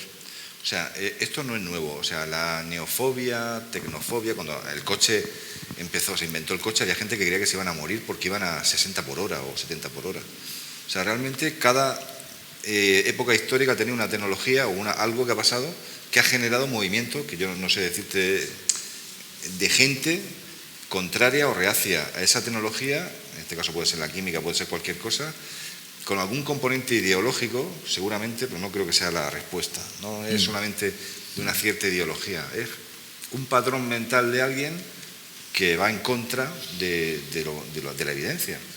La pregunta esa me la he hecho yo muchas veces y no tengo una respuesta. Quizás habría que ver caso por caso o sector por sector. Hay un componente económico, hay mucha gente que ha visto un nicho para ganar dinero.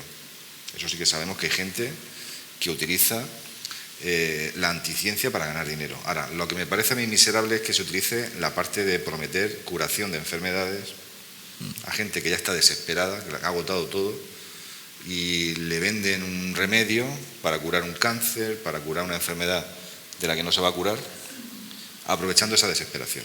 O sea, otra cosa es que tú digas, la Tierra es plana, y te compres yo qué sé, en vez de una esférica que te pone un mantel que es plano. Hombre, que no digo que sea inocente, que no sea inofensivo, perdón, pero ya cuando saltamos ya a jugar con las personas, con la sensibilidad de una persona que tiene un hijo enfermo, que se está muriendo y pierden ya toda esperanza, porque los médicos dicen que no hay manera y le sacan, es el caso que yo conozco, y que podéis buscar por internet, le sacan el dinero en sitios, en clínicas, no sé qué, o que si le pasan 2 veces las manos, cosas así, complicadísimo. Y yo creo que eso tiene que ver con la poca cultura científica de la población. Volvemos un poco a lo que decíamos antes. Cuanta más cultura científica y más espíritu crítico tengamos, espíritu crítico simplemente, que te suene raro algo, ¿sabes? Esto de decir, ¿no? Cuando te cuentan, pues como las típicas estafas piramidales de dinero. Es que si tú me das 20 euros, al año tienes 1.500 euros. Dices, ¿cómo puede ser? Sí, porque vendes, porque tal, porque no sé qué, ¿no? Pues lo mismo con cualquier terapia, por ejemplo. Es que si te impongo las manos, la base del Reiki, que es un cuento absoluto, si te impongo las manos mi energía te sana. ¿Sabes? Yo le impongo las manos a mis amigos abrazándoles y ya. Nos sanamos un poco entre nosotros, pero no. O si te tomas agua con azúcar, que es la homeopatía, sin ninguna molécula dentro, te sana. Pues eso es mentira. ¿Qué le vamos a hacer? Igual que eso, muchas cosas, muchas cosas. Entonces, claro, por mucha presión que tengas y por muchos locales, aquí los hay, porque yo me paseo por los sitios y siempre veo zona de remedios milagrosos o farmacias que venden cosas que para nada son fármacos y se llaman fármacos o medicina cuando es mentira. Bueno, eso pasa en todos los sitios. Ahora vuelvo a Colombia. En Colombia tienen una preeminencia las cosas naturales rarísimas, esotéricas, claro, mucho chamanismo también metido que entra en la... Entonces ahí lo difícil es morirse porque te curan de cualquier forma, yo creo, ¿no? Claro, te debe sonar raro, ¿no? Que alguien haga así con un... Si ahora vemos a un brujo con un palo acabado en ramita hasta hace chu, chu, chu, chu, dices, eso suena a películas de indios, pero lo mismo es la homeopatía, ¿no? Lo que pasa que vestida de fármaco. Yo creo que si tienes ese espíritu crítico tienes que estar siempre alerta y... Decía Richard Feynman, que era un físico también que participó en el proyecto Manhattan, que dice hay que tener la mente abierta pero no lo suficiente para que se te caiga el cerebro. Claro, efectivamente. Sí. O sea, eso puedes es ver cositas, pero una de las citas más... Más preguntas. Aquí tenemos, no sé si hay alguna más. Aquí, por favor, el micro. Hola, buenas tardes. ¿Cómo puede influir los últimos avances en física cuántica en los avances en química? Bueno, la parte de la física, ¿los últimos avances a qué te refieres? Porque Por descubrimiento ejemplo, de partículas... el experimento de la doble ranura. Sí, ese bueno, está muy estudiado. Realmente la física cuántica tiene un componente teórico brutal, o sea, es más teoría. La química es un paso donde ya los procesos no son... Bueno, hay una parte de química cuántica, incluso hay una frontera ahí, pero a nivel de investigaciones hay poco más que investigar en química, o sea, es más física, es más profundo, que todavía no sabemos lo que es la energía oscura, lo que es la materia oscura, no se sabe exactamente. Que, a ver, eso lo va a explicar muy bien, a lo mejor va a hablar Eva de ese tema, pero ya la química es, por así decirlo, más conocida. En cuanto a reacciones químicas, sí que es verdad que ahora estamos en esta investigación de lo que son las proteínas, de algo ya más que se puede casi medio ver, lo otro no se puede ver, es tan pequeño que no se ve, ¿no? Solamente vemos las interacciones o podemos calcular los campos, o sea que en principio no habría mucha relación. La química, digamos que es de moléculas para arriba, ¿no? Exacto. Del ámbito de las moléculas, y ahí lo clave es la interacción electromagnética, más que la cuántica. Ya son fenómenos, ya se sabe un poco los enlaces como son, sí. O sea, se tiene más información. Eso es. O sea que, digamos, está en la base, ¿no? Porque los orbitales, todo eso, tal. Pero ya la química juega con átomos para hacer moléculas y con moléculas para moléculas más grandes, ¿no? Y a partir de ahí, bueno, es bastante predecible, no tiene esas incertidumbres de si el gato está vivo o está muerto, ¿no? Las moléculas son las que son y ya, ¿no? ¿Más preguntas? Sí, hola, gracias a los dos. Muchas gracias, Carlos, gracias por hacerlo tan ameno y divertido, y Daniel, por tu exposición fantástica. Y gracias por no poner muchas fórmulas y muchas moléculas, porque me hubiera perdido, ¿sabes? Me hubiera quedado... te quería hacer dos preguntas. La primera es sobre la superbacteria. Tiene que ver mucho con la farmacología, ¿no? Has hablado del salvaje oeste en el que estamos inmersos con muchas investigaciones y demás. Perdón.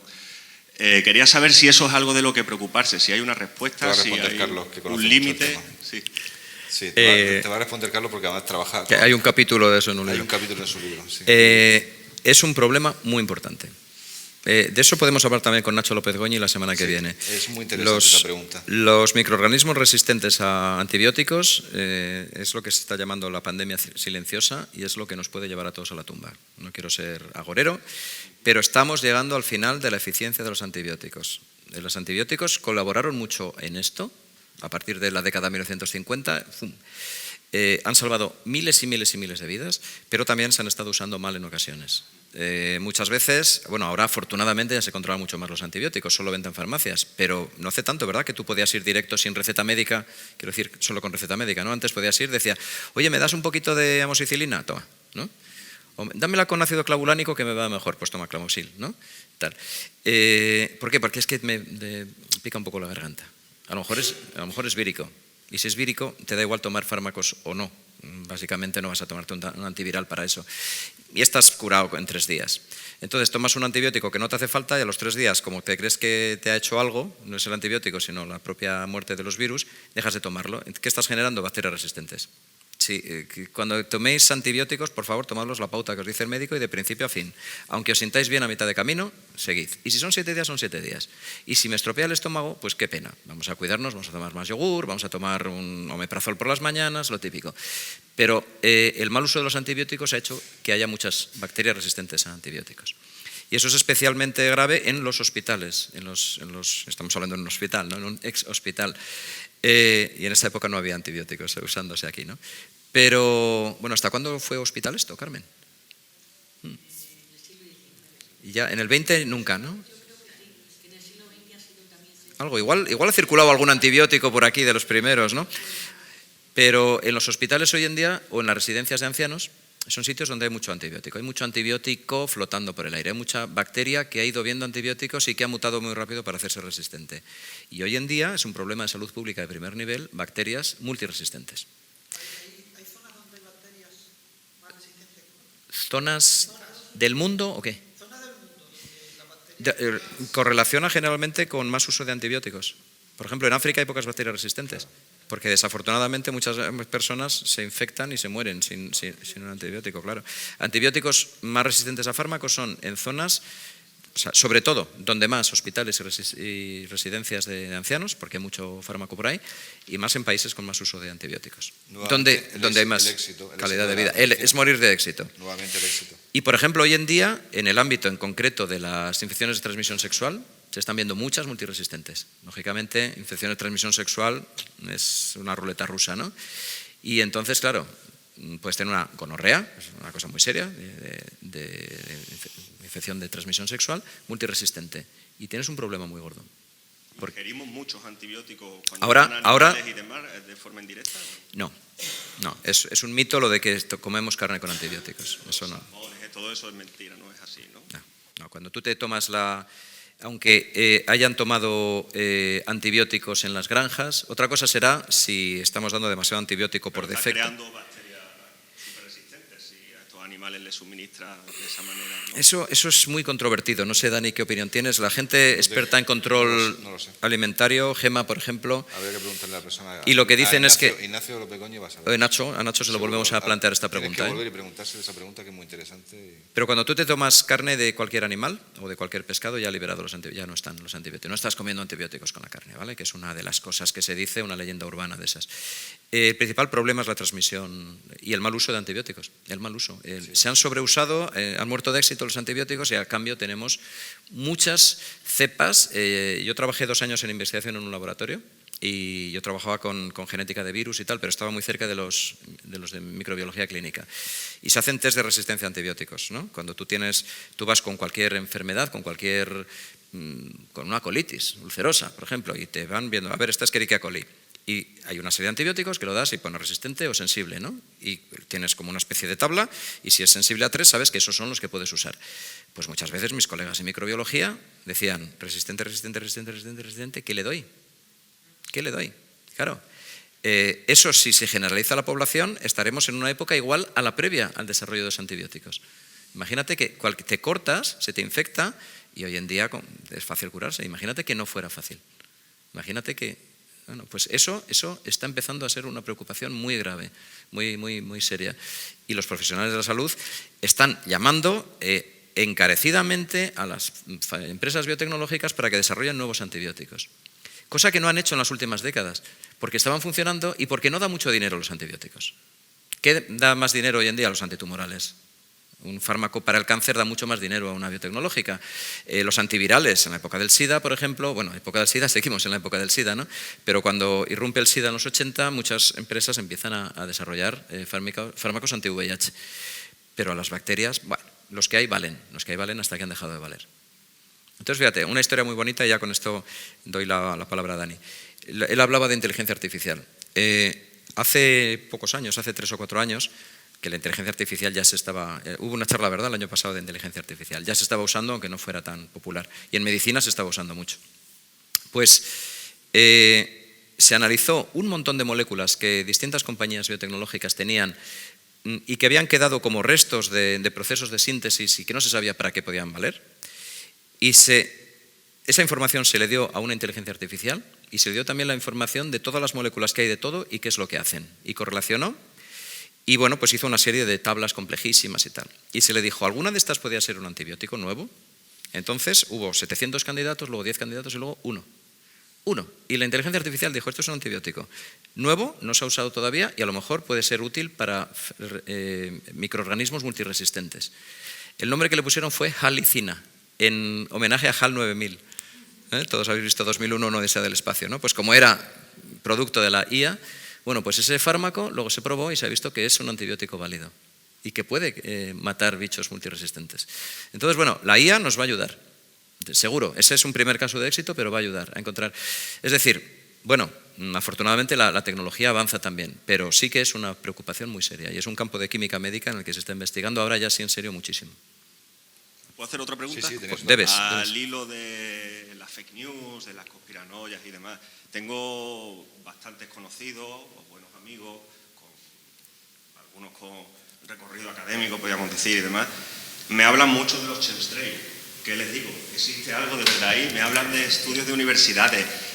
No te digo si se aplica, no te pregunto si se aplica, si nos están controlando el clima, pero ¿de verdad existe algo detrás de ello? ¿Existen estudios? ¿Existe la capacidad de usar esos fluoros de plata? A ver, historia.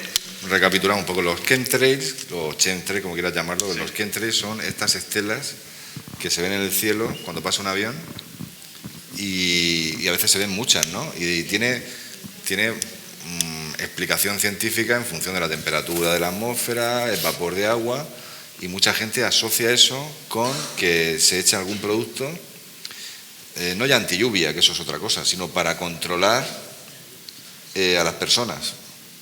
O sea, incluso se habla... Sí.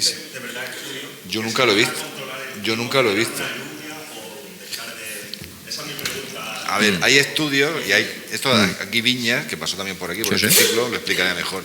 Hay estudios con yoduro de plata, hay cosas, hay algo. O sea, realmente todas estas conspiraciones tienen una base científica que puede ser bonita para aprender.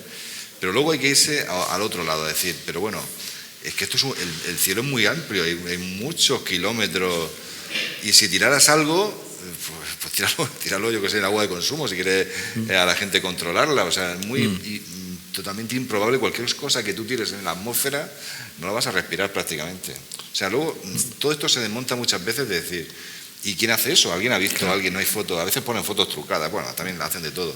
Pero en los aviones comerciales que vamos nosotros de línea, ¿quién mete ahí un depósito de algo para rociar en un trayecto que a lo mejor pasa por todo el océano?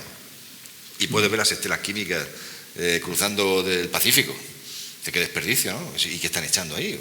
Es que dicen que algunos dicen que son chips. Sí, los 5G, los mismos de la vacuna. Los chips para luego controlarte mentalmente para que votes a Vox o votes a Podemos o votes a no sé qué. Digo, yo qué sé, ¿qué queréis que os diga?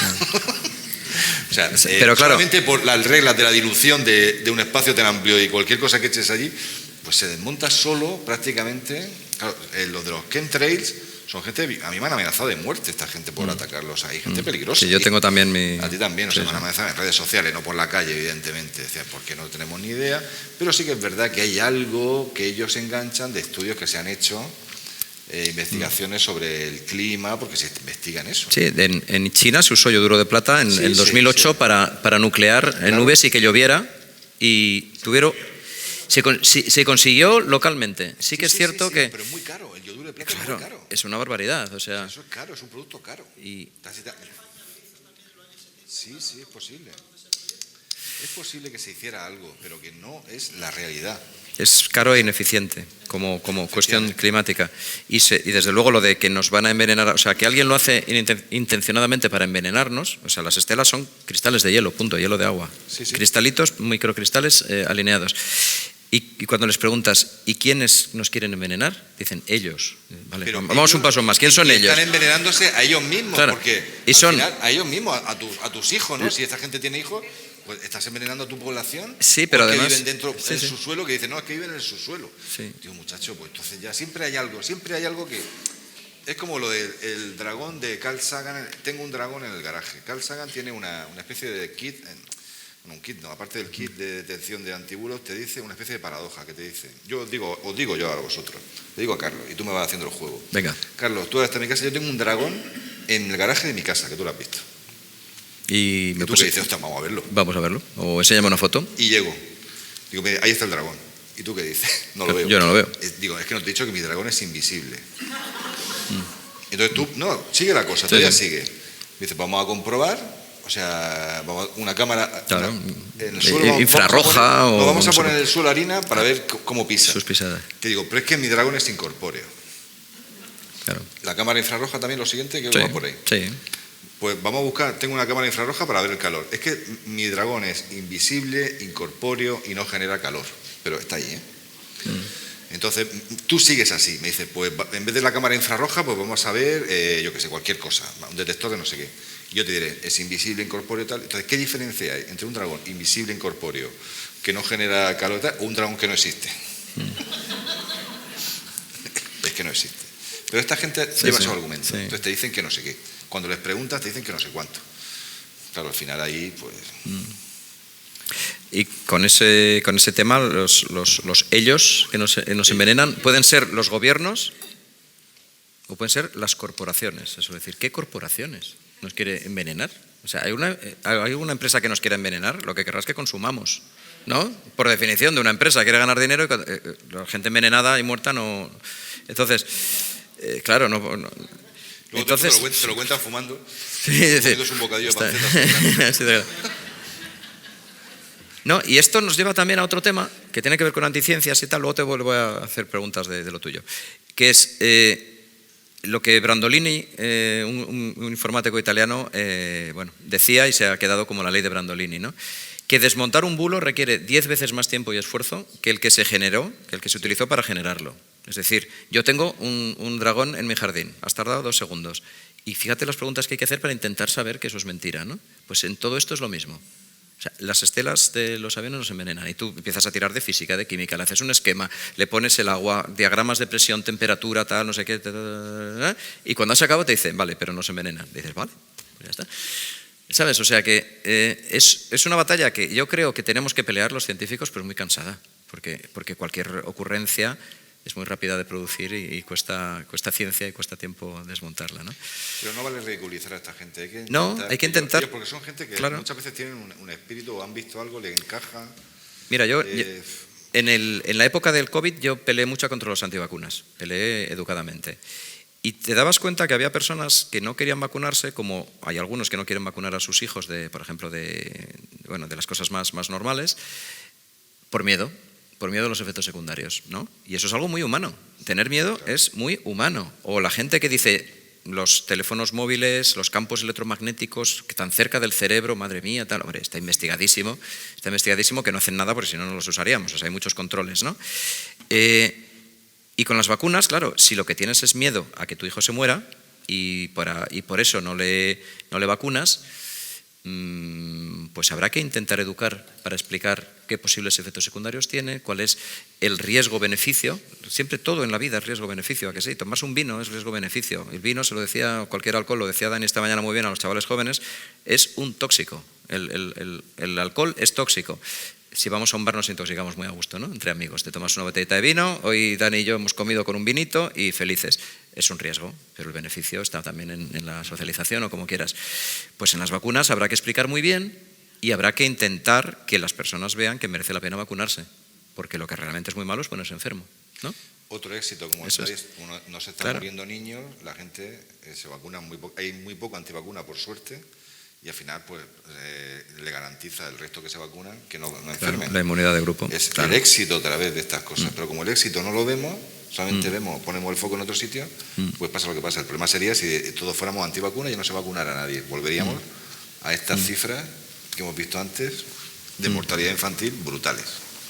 La dejamos ahí. Yo quería hacerte una pregunta, Dani, y luego si queréis un par de ellas más o así, te cerramos. Un poco de tu trabajo, la química aplicada que tú utilizas en el ámbito de particular de la toxicología, ¿no? O sea, los riesgos, la salud laboral y tal, pero ¿qué riesgos tienen los distintos trabajadores al estar expuestos a sustancias químicas o físicas o micropartículas? Es decir, ¿cómo se controla eso? Yo que me dedico a eso, pues la mayor preocupación últimamente es pues, los temas de amianto. El amianto es un material que se utilizó y está en construcción, en aislamientos, que en su momento era maravilloso porque era ignífugo, muy fácil de manipular, y bueno, se descubrió en los años 80 que esas fibras de amianto al inhalarse se te clavan como si fuera una aguja en los alvéolos pulmonares. Lo mejor que puede pasar es que haya una apoptosis, que muera la célula, aunque pierdas capacidad pulmonar, pero si se te queda ese proceso inflamatorio ahí, ese mecanismo de reparación de ese daño, pues puede producir un cáncer de pulmón. Steve McQueen, el actor, murió con 50 años de mesotelioma, que es el cáncer clásico de la gente que está expuesta a amianto, y fue porque de joven, en el servicio militar, trabajaba en submarinos, en ambientes muy cerrados, con ese amianto, el que se utiliza como aislante, que se puede romper con la mano, no el de la uralita, que eso es el fibrocemento. Entonces sí que es cierto que es un problema, y si alguien conoce algún caso de que hay que desmontar una cubierta de uralita, pues la gente va con una protección como si estuvieran buceando prácticamente o en la luna. Y paralelamente a eso, de pronto la moda de las encimeras de cocina, no vamos a decir marcas, aglomerados de cuarzo con sílice, pues en las industrias que manipulan o que han trabajado en los últimos 30 años estas encimeras maravillosas, ha vuelto la silicosis, que es una enfermedad que describió Plinio el Viejo pues hace 2.500 millones de años. Millones no.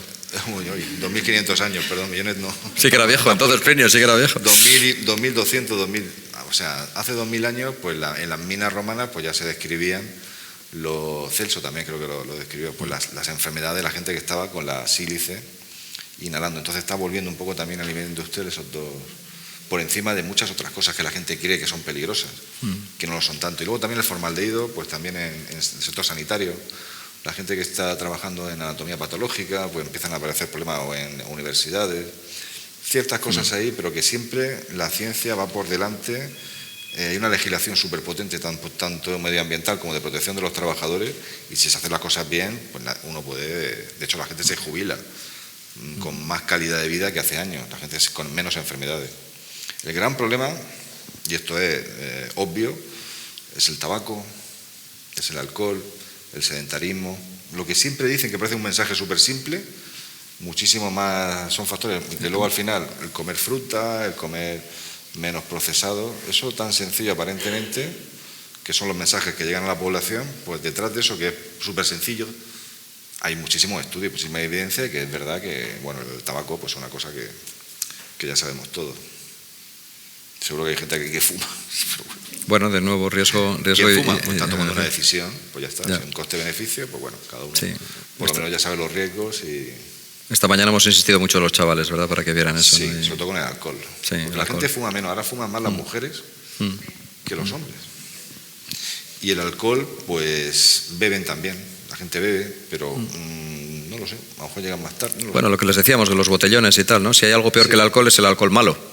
Es decir, mejor tomarse una copa de vino que una garrafa de esas inmundas de 5 litros. El alcohol es malísimo, pero claro, tenemos esta presión, entre comillas, social, este rollo, pues lo que hay. Ya.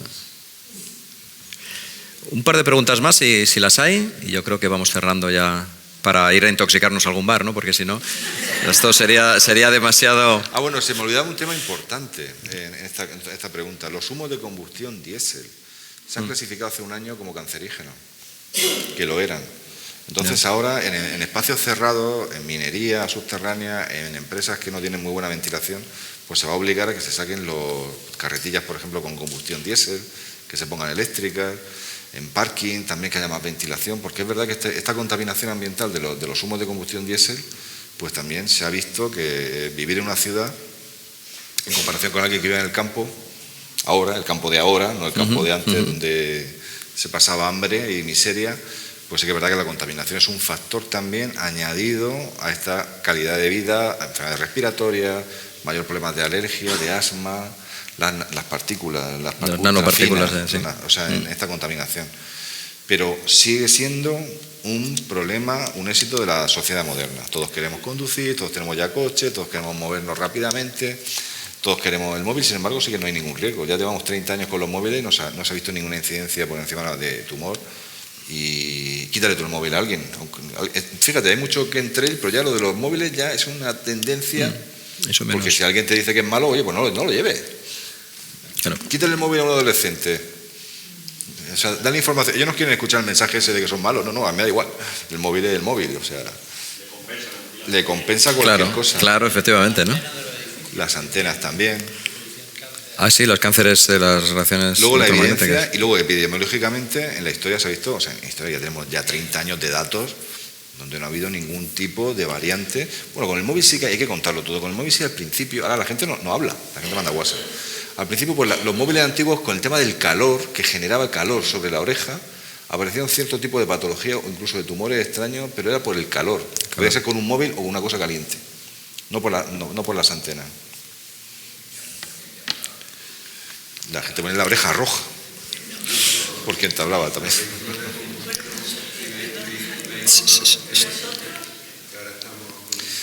Pues es que los vehículos eléctricos también son contaminantes. Lo que pasa es que la contaminación está en otro sitio. Pero está en África, generalmente. El tema es tener ciudades cada vez con un poco de aire más respirable. Tenías aquí, Dani. Bueno, una pregunta por algo que has dicho del diésel, y me he acordado de algo que me ha pasado este verano, que nos fuimos a hacer un viaje por Europa en una autocaravana y el motor era diésel. Y de repente se encendió una luz y decía que le teníamos que poner, ¿cómo se llamaba? ¿El producto químico? El Blue. El AdBlue. Y bueno, carísimo, nos costó creo que 40 euros la garrafa ahí en una gasolinera en Francia. Y nos ponemos a buscarlo, a ver qué tiene, y era urea al 30% y agua. O sea, vosotros desde el punto de vista de científicos, ¿no creéis que nos toman el pelo un poco con que no sepamos y que nos obliguen? Porque eso también, a ver, es una... ¿De verdad creéis, por ejemplo, que el gasoil es menos perjudicial porque le pongamos urea? No, eso es por un tema de contaminación, sí que reduce. Sí, pero la urea no vale tan cara, ¿verdad? No. De hecho, hay formas muy baratas de conseguirla, pero... Sí. Vale. O sea, que podríamos habernos hecho pis en el coche, ¿no? No. Te cargas el motor seguramente porque hay más agua que Ya. Pero bueno, ¿cómo veis la utilización que se hace de los descubrimientos, de las investigaciones, cuando es un exceso lo que se hace? No podemos negar que las empresas están para ganar dinero. Pero no hay una cosa que ya es amoral. No llega algo... No, luego tienes la capacidad de elegir. Te puedes comprar un coche sin ser diésel con AdBlue. O un gasolina, que contamina menos. O sea, realmente lo de la urea sí que tiene un fundamento para un tema, para el catalizador, un tema también. El problema de la urea son los impuestos que lleva, como la gasolina. Bueno, como cualquier cosa, sí. Pero bueno. Es baratísima. No, es otra cosa. Bueno, antes... No sé qué decirte. Esto está a punto de acabarse, pero antes de terminar vamos a iniciar una cosa en este ciclo. Voy a pedir a cada ponente que deje planteada una pregunta para el ponente del día siguiente. Y al día siguiente se lo haré yo. Eso no te lo esperabas, Dani. No. ¿Qué pregunta quieres que le haga yo mañana a Antonio de tu parte?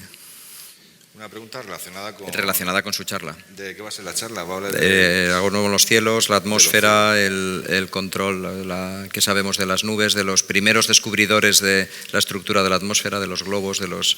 Vale, pues le vamos a preguntar a Antonio. ¿Qué quieres que le pregunte? Mañana,